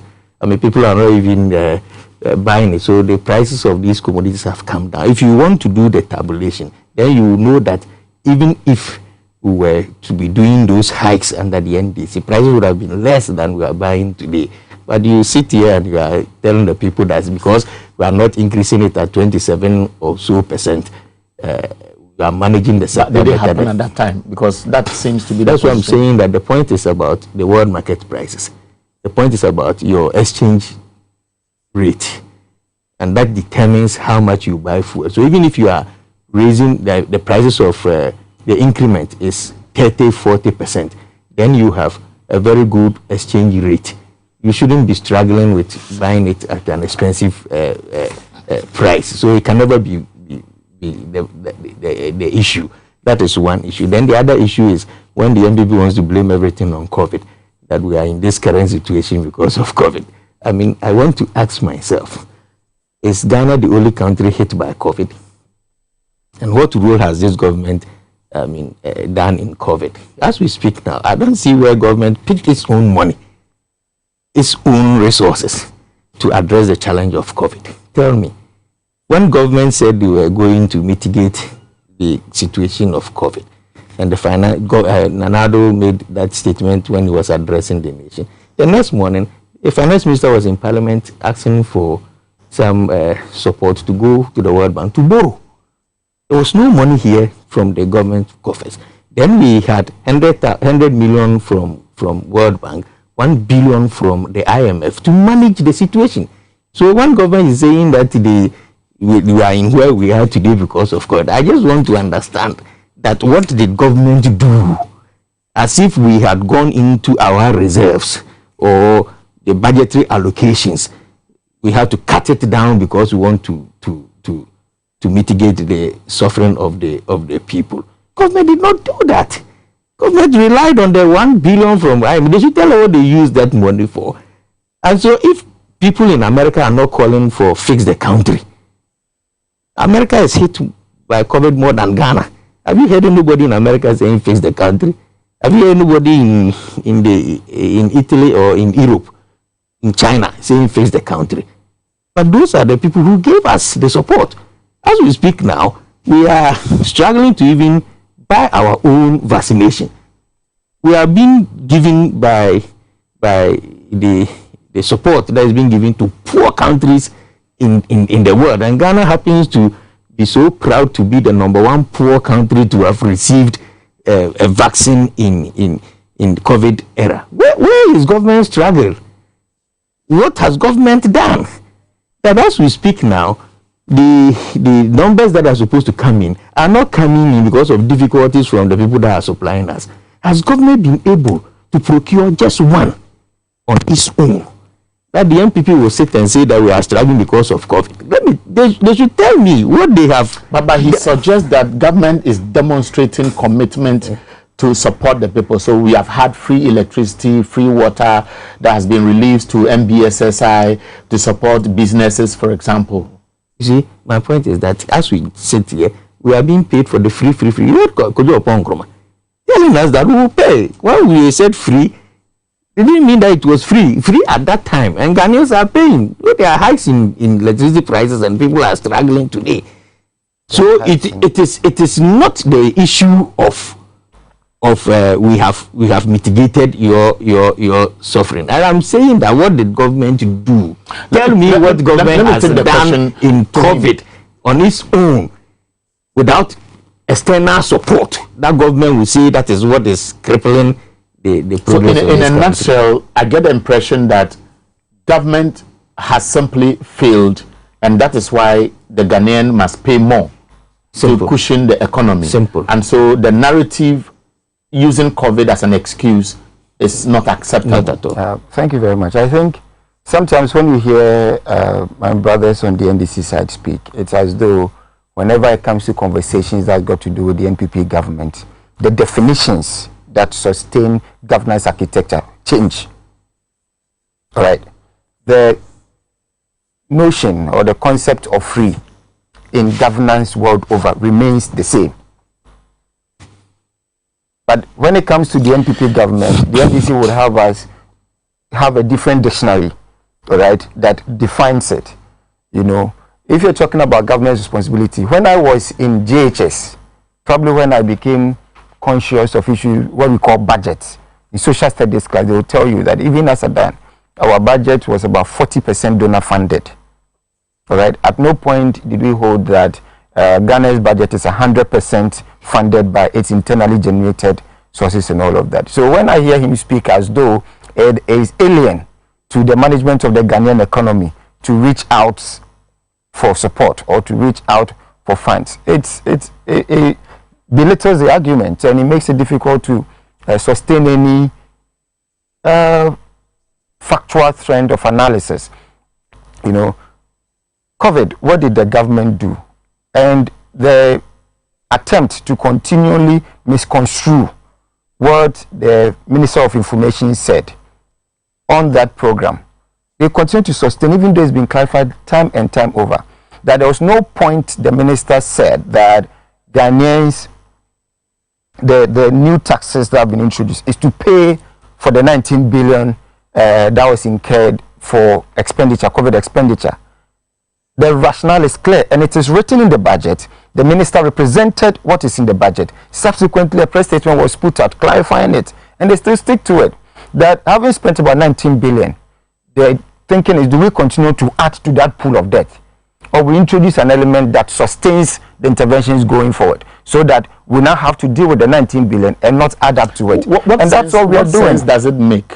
It makes every sense. I'm landing with the question. What sense does it make to tell me that you are cushioning me, that is why I have to enjoy free electricity, when only next month PURC is going to increase electricity tariffs and water tariffs? The same question could be asked as to what sense does it make to give me a student loan when I'm a student, when I'm in school, all right, to cushion me to be able to go through school, and when I start working, I begin to pay back. What sense does it make to cushion me as a student and then ask me to pay back when I'm out of school? The sense in it is that you need to be able to acquire some profession that will earn you a living, because it will not give you a better platform to be able to survive if you don't have it at all. So if I give it to you and I can absorb you because there's a gap in terms of surviving or filling that gap, you know, pupil-teacher ratio or patient-nurse or doctor ratio is high. So if I'm supporting that and then I get the effect, it makes sense. Good. It cannot be the same as under COVID as we speak. You are telling me that you are giving me free electricity, yet I'm going to pay more for lorry fare, I'm going to pay more for electricity tomorrow. What could fares, tariffs, had increased had COVID not happened? Yes. The gradual increments that we see, the periodic increments, albeit at a very lower rate under this government, could it have happened but for COVID? Yes. Why did the government need to support people, Ghanaians? It is because we were in an unprecedented situation where people could not survive without the government support. So if I support you to survive, and after you've survived, we now come together and say, okay, having supported you to survive, let's now support ourselves to survive collectively as a people. I do not think there's a problem with that, because had the support not been given under COVID, imagine the damage. Imagine what would have happened to people in this country had they not had any support at all. Households and all of that. Look at the demographic differences in this country. So sometimes when you want to analyze situations from where you stand alone and you do not step in the shoes of many others, millions of Ghanaians who were supported to survive, who by dint of, because see, a lot of economic activity ceased. So people were not earning at all. Now the system is fairly lean. We can go about, do our business, do some to sustain ourselves a bit. Now, during that period, you could not. And I do not think that we are faulting the government for supporting its citizens. No, we can't do that. And when, having done that and having come, somewhat out of it, we want to refuse to understand the same government that understood us and supported us, to work with the same government to continue to sustain what is left and to develop this country. No, so we can't continue like that. Courage Nobi is a member of the NPP National Communications team. Joseph Yamin represents the NDC. We know him as a former deputy minister for youth, sports and culture at that time. He's also a leading member of the NDC. Now, I want us to wrap up this conversation briefly with something that is trending on social media. It may be too late, or government may want to look at what can be done now. And I want to show a few pictures I screenshot when I was going through some platforms on social media.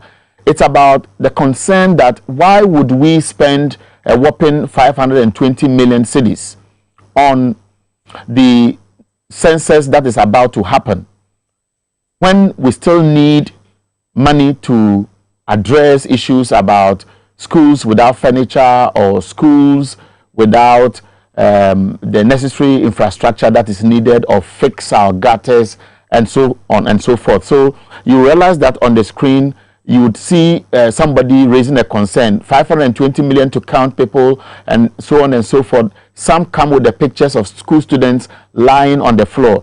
Now it will pop up as we have the conversation. We are wrapping up. Some say that it looks like we don't set our priorities right, and it didn't start today. It started several years ago.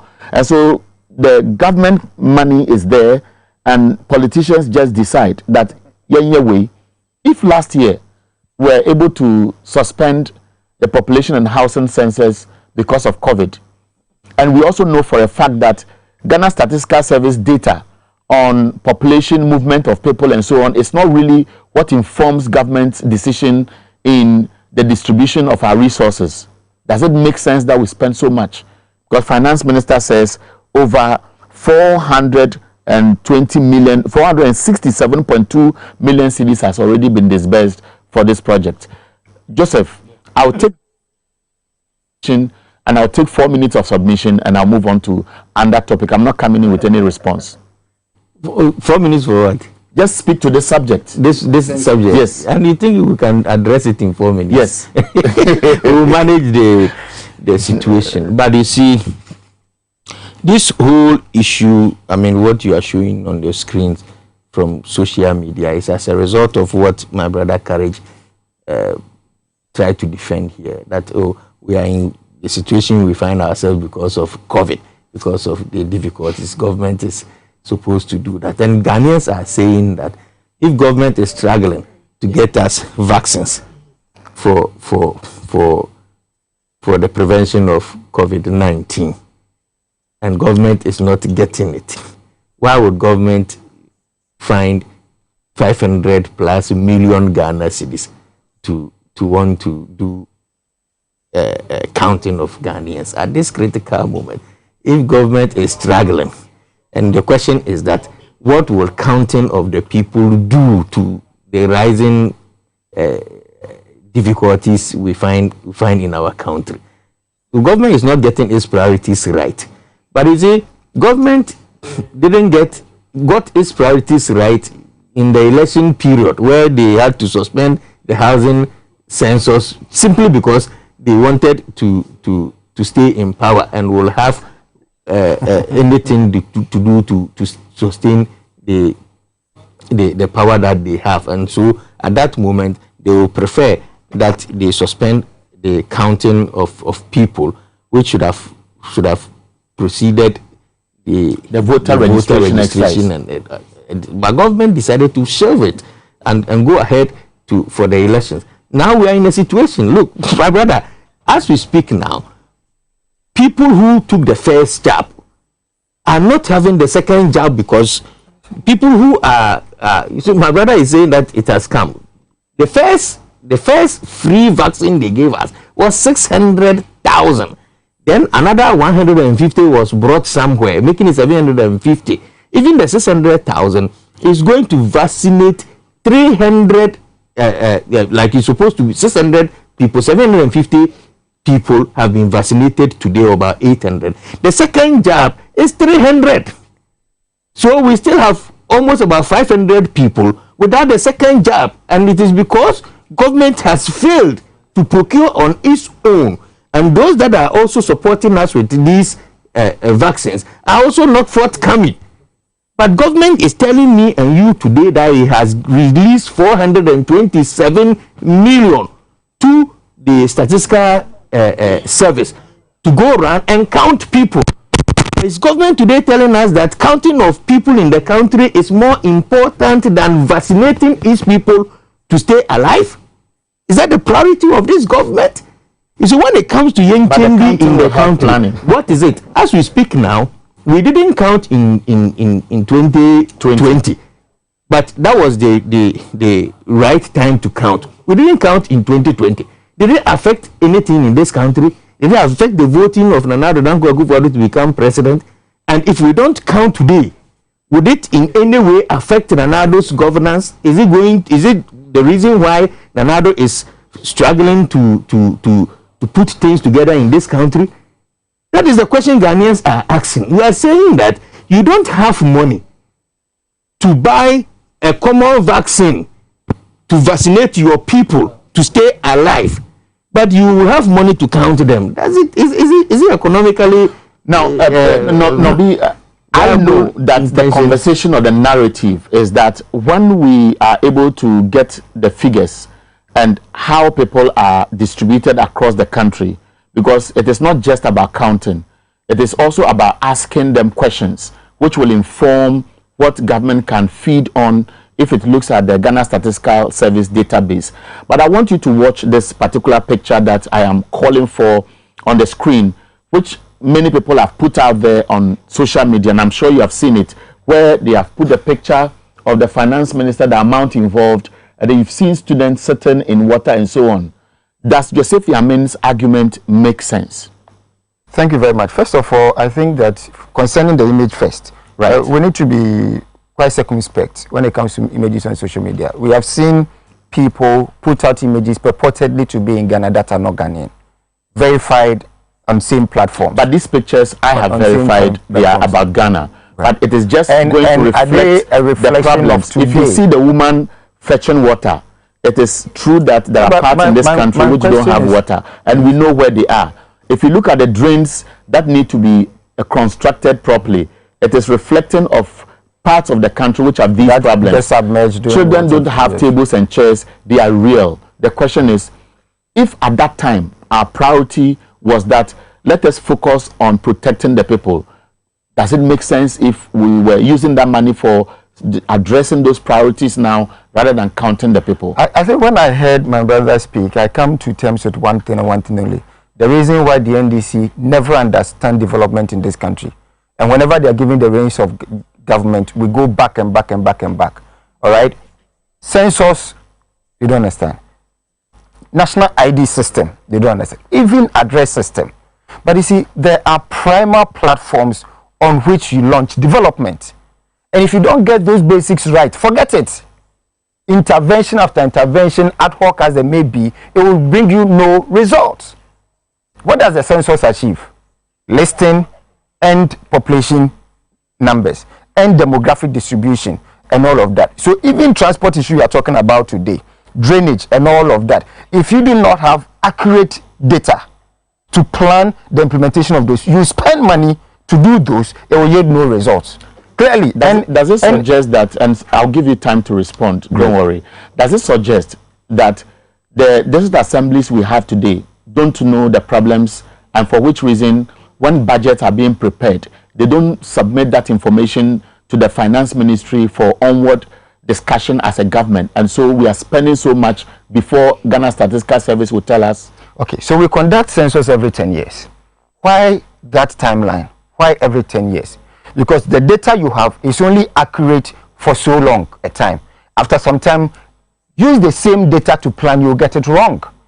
For which reason, not just Ghana, almost every country does it. All right? So you cannot use difficulties as a reason not to do the foundational things based on which you can address those difficulties. You can't do that. Okay? So if you're having a census, why is a census important? The data that we collected in 2010, is it still valid? Is it enough? Does it give us the information required today for planning to solve today's problems? No. And it's a scientific process. It is not about this government sitting there and saying that ABCD. The peculiarities of 2020 ensure that we're not able to have it. But is it important? Yes. Should we have it? Absolutely yes. I understand that to the hungry man, everything is seen as the opportunity cost of food. But as a government, we cannot be petty in our thinking to avoid doing these things. For example, we speak about widening the tax nets, all right? Widening. It has taken this government, after 12 years after the initiation of a national ID system, to come back. The NDC criminally, and I always use that term, criminally abandoned it, to come back and now have registered about some 50 million Ghanaians, and they continue to register more with accurate data, where now even tax identification, this same system is solving. Other issues, data is being harmonized so that you don't have to have the driver's license as a card, you have to do vote and all of that. But these are primer. The NDC always misses that point. They don't attend to it. And when we come and we are doing it, then they jump to now say that there are problems. Well, the problems did not exist in 2010 when Mr. Yamin and his party conducted a census in this country. All classrooms had desks. Every road was fixed in this country. All gutters were coveted. Water was flowing fluently. Every community in this country had water. No. Fine so it's double standards on their point. Fine argument, double standard. You didn't fix all. You can't play angel. That be a fine argument. Assuming we did it and it was wrong, are you justifying it today? You see, admitting that it was wrong. How would I He justify? says that you criminally abandoned the national identification system. Did you issue cards? Was it abandoned? Respond to it directly. You see, we cannot even go in there with the time allotted to us. But do you think we abandoned the national identification system? The machines that are being used today by national identification system was procured by the NDC. The software they are using today was procured by the NDC. Every structure. Tell me, you think that it's a structure you can use 1 year to start operating? When Atifa came, did he take over from somebody, or it was just an abandoned office? Was something in place? How many? Do you think that I'm coming? Don't worry. You see, we shouldn't go into that level. I mean, it's important because it has started before you came to power. Banter, did you issue any card in 2008? Did they issue any card in 2008? In the same agreement, no, you see, if you want a banter, all the foundations the office existed, cars existed, machinery existed, and for 8 years, the point is that whatever you met, you could not get to issue a single card. Let's be fair. There was a software already. Let's be fair to systems already set up. Let's be fair to facts. We all know that cards were issued before MPP came to power. MPP only said that you are changing the features because what you want to introduce now will come with additional features. So it is not that cards were not issued. No, you are speaking. Is it a fact? No, I know you are speaking to the Griffiths regime that were done in 2012. Yes, the Griffiths regime was issuing cards. Ask him that between 2012 and 2016, what happened? What happened? You see, my brother, it's a direct question. What happened? No. You see, it's not about a direct question. As we speak now, do you have your card here? I have. Is it a Ghana card or is it an ECOWAS card? Can you compare it to that of 2008? Can you do same to 2012? You see, when there are processes, and these processes will have to be brought into the discussion. Do you know that we have to stop everything about the Ghana card because ECOWAS as a body decided that we should own an integral card, in which and that was my brother. I don't want that kind of discussion. If you want it that way, if you want it that way, he's taking I just want us to have. In 2 minutes, if you want land and let me give my apologies for this. We are not discussing national identification. You didn't bring us here to discuss national identification. But the point here is that you cannot say that the MPP is the one that brought national identification into the system. Because when they came, they had done everything was in place for the national identification to take off with the new features it's having today.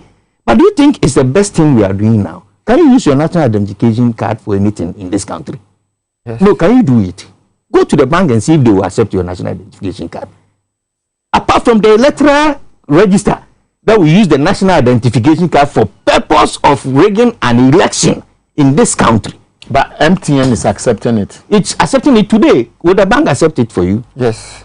Would the bank accept it? Well, the bank, I tried, didn't. No, but including but they may be doing that now. I don't know. Because I know they are integrating the system. You will have to integrate. Why? It's a process. You know that. But why would you issue a card before you integrate it into the system. Is that not a process? No, is that not a process? Will that not delay the process 4 years? If it is so easy, it is so easy to issue a card. Okay. Now I'm coming. If it's so easy to issue it, why would the MPP spend 4 years to issue a card and wait after 5 years to want to integrate the system into? Okay, so just a brief response. Let's wrap up on the Achimota school issue. I think that the issues on ECOWAS, the issue of ECOWAS is long predates. There's a paid for interview at the tail end. So the issue of ECOWAS long predates the non-performance of the NDC on this subject matter. And I understand his discomfort about discussing this. Why do you take it? When you issue the card, that's when you have the data. When you have data, you cannot integrate. He says it's a process. It's basic. It's basic. But the point is that if in the 8 years of the NDC, let's even grant 2012, in the 4 years, they had issued cards, we will not be integrating now. If they had collected the data, if they had gathered the data, we will not be integrating now. That's my issue, right? Housing address system. I was all the way at Nkrumah hometown, went to visit that memorial. And I saw Ghana Post GPS. I walked through Adenta. But that has to do with street naming exercise. Yes, because it didn't stand alone.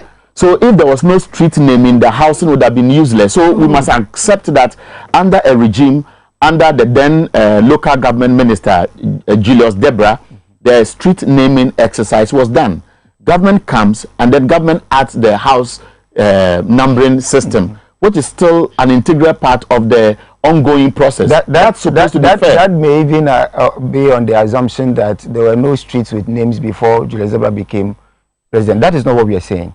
What we are saying is that there are fundamental things, platforms that are created for development. One of which is a census to give you credible data to inform decision making. I cannot see how a former deputy minister will criticize that today. It is only when you are playing to the guy and being populist, because it's on social media, that some people who may not have the deep understanding of the issues are criticizing it. You join them instead of clarifying for them that for the important issue of development, a census needs to be conducted. Period. Now we are wrapping up. Joe. So no, I'm coming. So today, census is more important than the lives of Ghanaians. It's a priority that Nanado can get 450 million. You know how much 450 million Ghana cedis? How many vaccines can procure to vaccinate you? Over 21 million. Even if you are going for the highest, I mean the expensive one, that is $15 per jab. You know how many vaccines? You are talking about 10 million plus vaccines that the government can procure and vaccinate its people for you to stay alive, for you to be counted. That one is not a priority to Ghanaians. So you want, you are interested. It's not about vaccination. It's about priorities. Priorities of this country. As we speak, Achimota School has decided to bow to pressure. They have decided not to go to court again, to appeal the case, and the students are supposed to report. What does this mean to you? And what does it mean to you? Just be brief, maybe 1.5 minutes. I want to wrap up at this time. Yes, let me start with you. Thank you very much. I think that finally, I'm glad that the governing board of Achimota School has heeded to good counsel. Right? Ultimately, no rule can override the rights of an individual. And the young persons have qualified, they should not have any impediment. More so when the financial impediment has been cleared by President Akufo-Addo and the NPP government. So I think that it is only proper that they allow them to enjoy their education. It brings no threat at all to discipline in Achimota School. It brings no threat at all. But it raises a bigger question that we need to now begin to look at how we manage our second cycle institutions.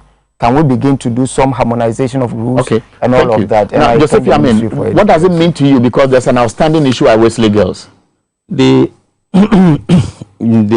financial impediments have been cleared by Nana Danko Akufo, but the Minister of Education is sending his child to a private school. It's not about President Mahama's children didn't go for free SHS as you are saying. No. Your minister has sent his children to a private school, and you are here. You are justifying. You are justifying something that your minister of education is sending to private school. You know that they are in private school. And you are here. You are happy that we are doing free SHS in the country, where your people are doing private schools. If the private schools, your microphones are off. So at this stage, I want to end the program. There are a few text messages. I'll just take two of the text messages. This one says, "Good morning to you guys coming from Kumasi. Today in Ghana, you don't need someone to tell you our institutions are falling apart and the MPP noisemaker has nothing to say." And the last one I want to read here says, it's from K. Brown in Takrade. "Please take action and help your numerous listeners. Our heart aches with the breaks in your programs. That will be fixed by the technical team." I'm ending today's program early because on Thursdays we have conversations, and today Dr. Lawson, that's how I want to call him, will be telling you a lot about Lawson products. What I like most is delay, and you know delay capsules helps us men to stay strong and to make our wives happy. Joseph Yamin represents the NDC, Courage Nobi represents the NPP. I'll see you again tomorrow. Thanks for now.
Welcome to AutoCheck Vehicle Diagnostic and Licensing Center.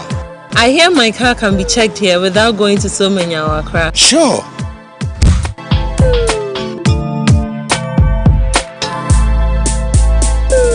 Check, auto checks, check, auto checks, check. Emission, check.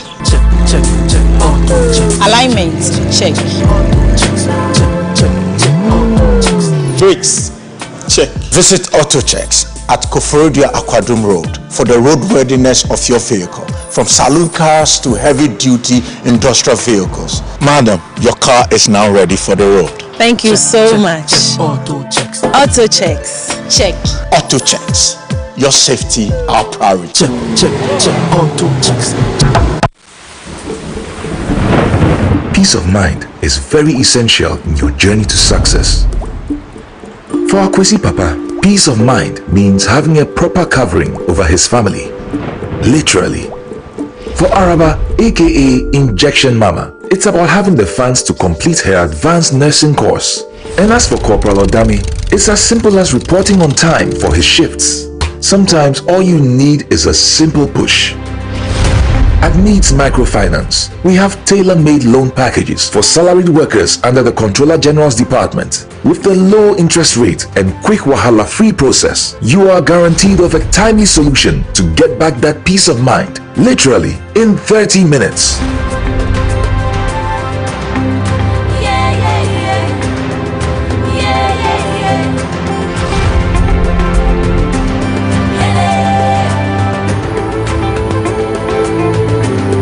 Needs Microfinance. Growing with you. If I cry na menyisika, edia ye mefui.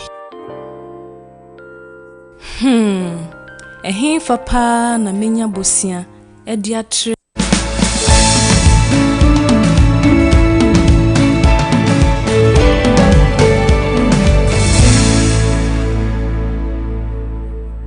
Welcome back to the morning update on TV Xyz. And then so yeah, but and then there are double portions, and I want to say, and I'm sure say if you have been following the show, you know that one of our sponsors is Lawson Herbal Clinic. They have Lawson Herbal Mixture, they have the Law Care Mixture, they have the Delayman capsules, and of course they have the the Law Care Herbal Ointment, right? Mixture. Yeah, so there's the mixture, there is the Delayman capsules and the Lawson Herbal Mixture. Exactly. When I can Law Care was him, now I can Delayman was him. Many a year and a bar. Tea, you hide it. Me call Lawson Herbal Mission. Okay. Already I dance here. Or say to your my Delayman capsules maybe. Oh, the Anna has a cover ball. What can some? Is a friend, and I'm not boy. You never have for us. You better it's here for us. Dr. Lawson, the Virgin Dr. Bakupe Wakana, and I'm thinking. But the Ghana for Marcy, and I'm a Budina, dear mammy, because Oba who say, Oba, sitting a coupon, poor, who see, and you know, as she say, one, and my own baby to me a fair.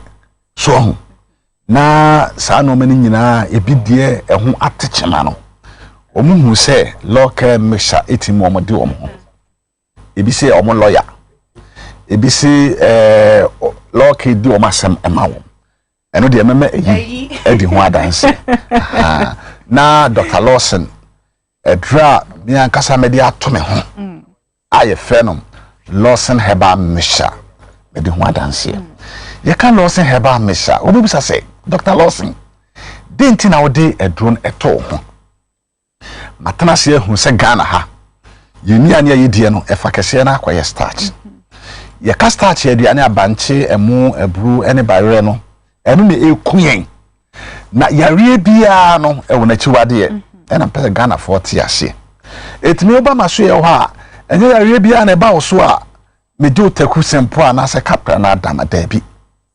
What the oba na your ba na so infection. Sebi wase ebia me wa haban betimi a kire osakwate haban no. Ne dry fatu man no. Ne noa ne tena so e man mo wase wi afenso ni e ho wase why virgin. What you say? Enti nuro ni de eguitirim. It won oba na yare e wo so no.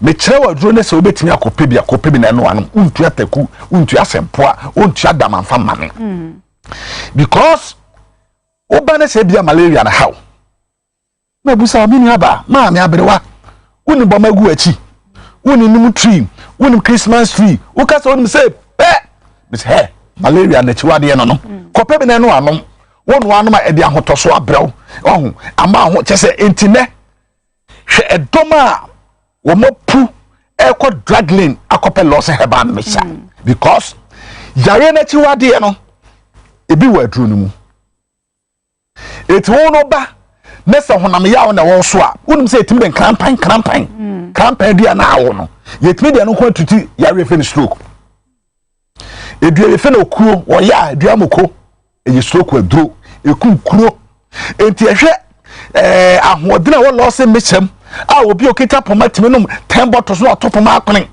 just 100 Ghana cedis na stroke eko obi oso ade man hopopo wono Lawson Herbal Mixture na no atono de ni sisi mhihye no wono Lawson Mixture na no atono o to aduru anoma me se Ghana fo yempe adura adanse die wom adura tumi wom adura human healing wom wotie ma no kasa kwa etimi sa yale wa bra wo motro no because Dr. Lawson minim de America me de bia sa me kan se Ghana fo enya mudgidie ye ni pampempem a wa man Lawson Herbal Mixture wo manya hotoso me sremo eye dua me Dr. Lawson ma ye se me de ba be so Ghana fo me de ba be dum Ghana fo me de ba be tu yare ase wo betin Dr. Lawson Mrs. na achia and I'm the doctor Lawson Herbal Mixture.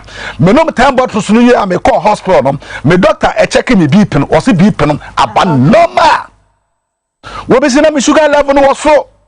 Me dan me John shop pine ma e fen say quarter of a ma. One Lawson Herbal Mixture hwe de awie no kosi ye.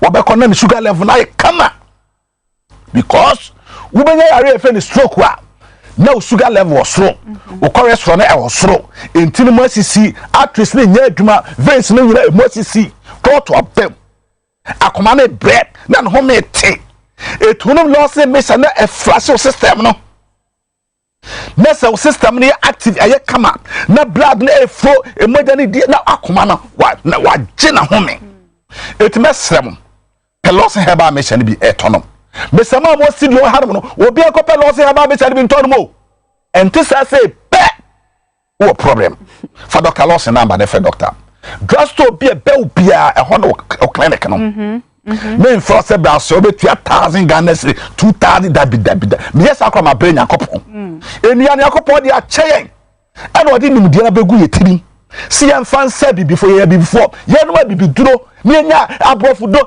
me slow a drop back up one so many years we dey do no ma na yale na saba so e besa effect to liver no we chemical bia nim for Dr. Loss number the virgin doctor me number no me de tudwa wia na eyi atoaso number na 0242 133 577 0242 133 577 bomadina so you be this start here dia nko ade a Loss me chaye waduru wo you be atadi dia anadwo wo fu aye kese hwe wo ye me Dr. Loss mafu ya me bo ka because me ni dia anadwo me na mono me kwatwa ba koto aduro kura na nya se bia me felia e na obi ka se papa no wanto enam tibia se wakoji skadu aka me to de kura me nto me mpena etu oba wofo ayekese wachi abubu aguso Loss me chane bi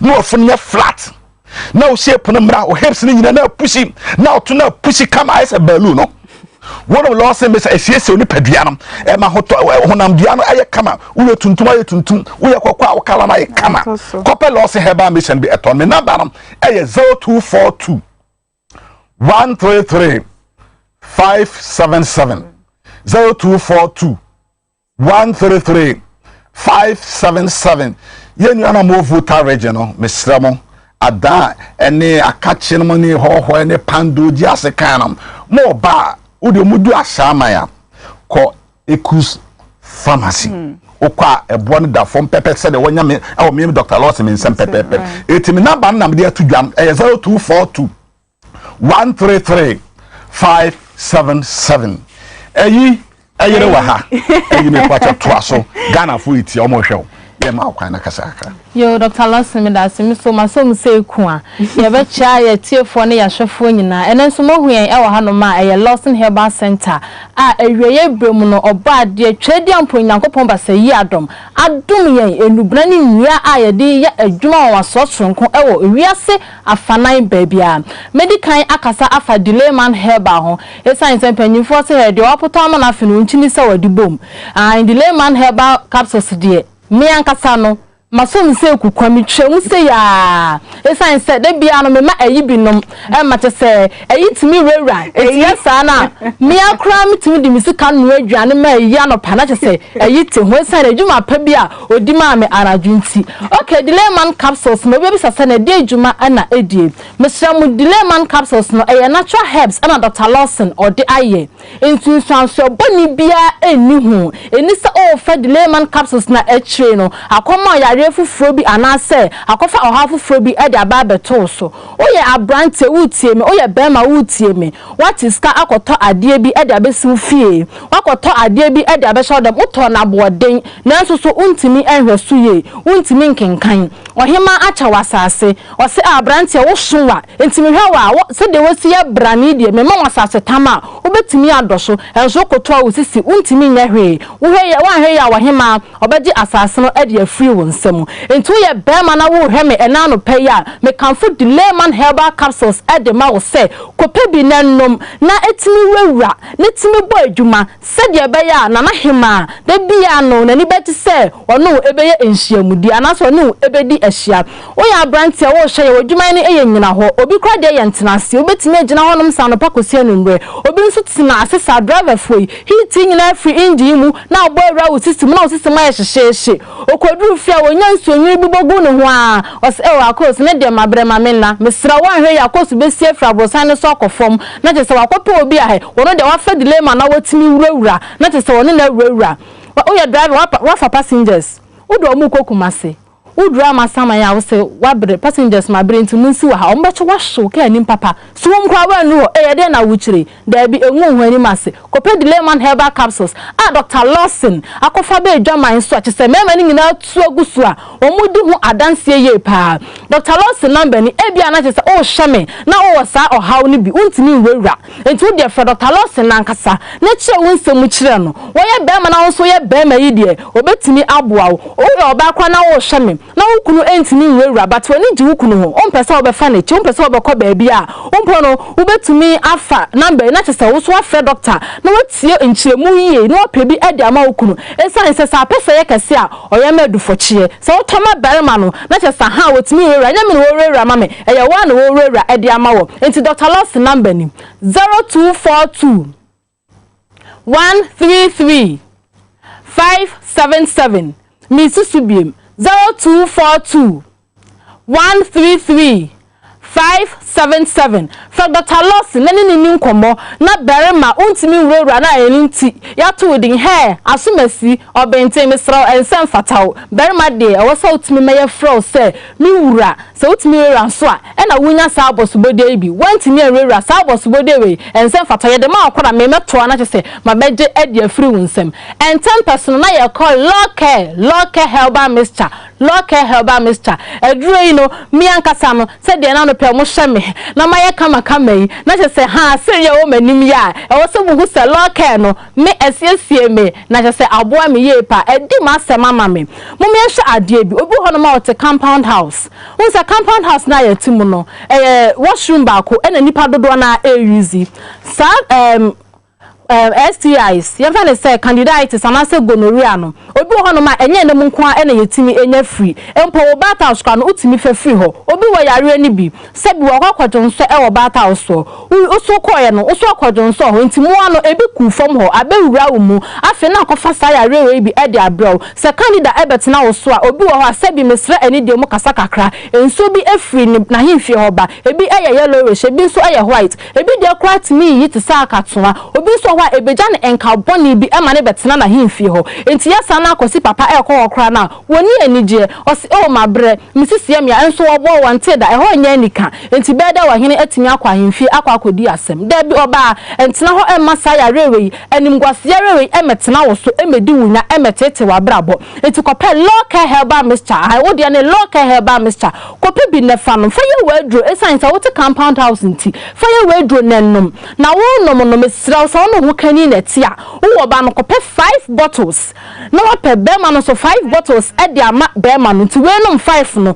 na we nom 5 se de be ya se ebi abetena mo ho a mo nyina no ebe yi afi mo ho asiesie mo ya se batakaria do so nti e ho kra mo papa wo de wo msa wa no mu abre nanso me ayi ayere ena me confirm say kope local herbal mixture na nom na wo wi a obedi adanse ye pa ayi we de me time aso na me sha so be boy yi din so we are fan chen ah ene de ma mo ni into the area next week and that for ayi so de o ya de o delay man edi masama ma me pa into me say ma wait there passionate ewa ha intino wa ha me say my number no was screen so into me say wa na wa friend so person ni Dr. Lawson e kasa na say bia o ferry into be friend na oni ayi nso akasa na eno nso ewo honoma. This has been the morning update on TV XYZ, proudly brought to you by X Natural Mineral Water, Black Secret Makeup, and of course a year and so has Lawson Herbal mixture products. So Miss Emma, as I said, numbers no screen so our friend. We'll see you again same time tomorrow.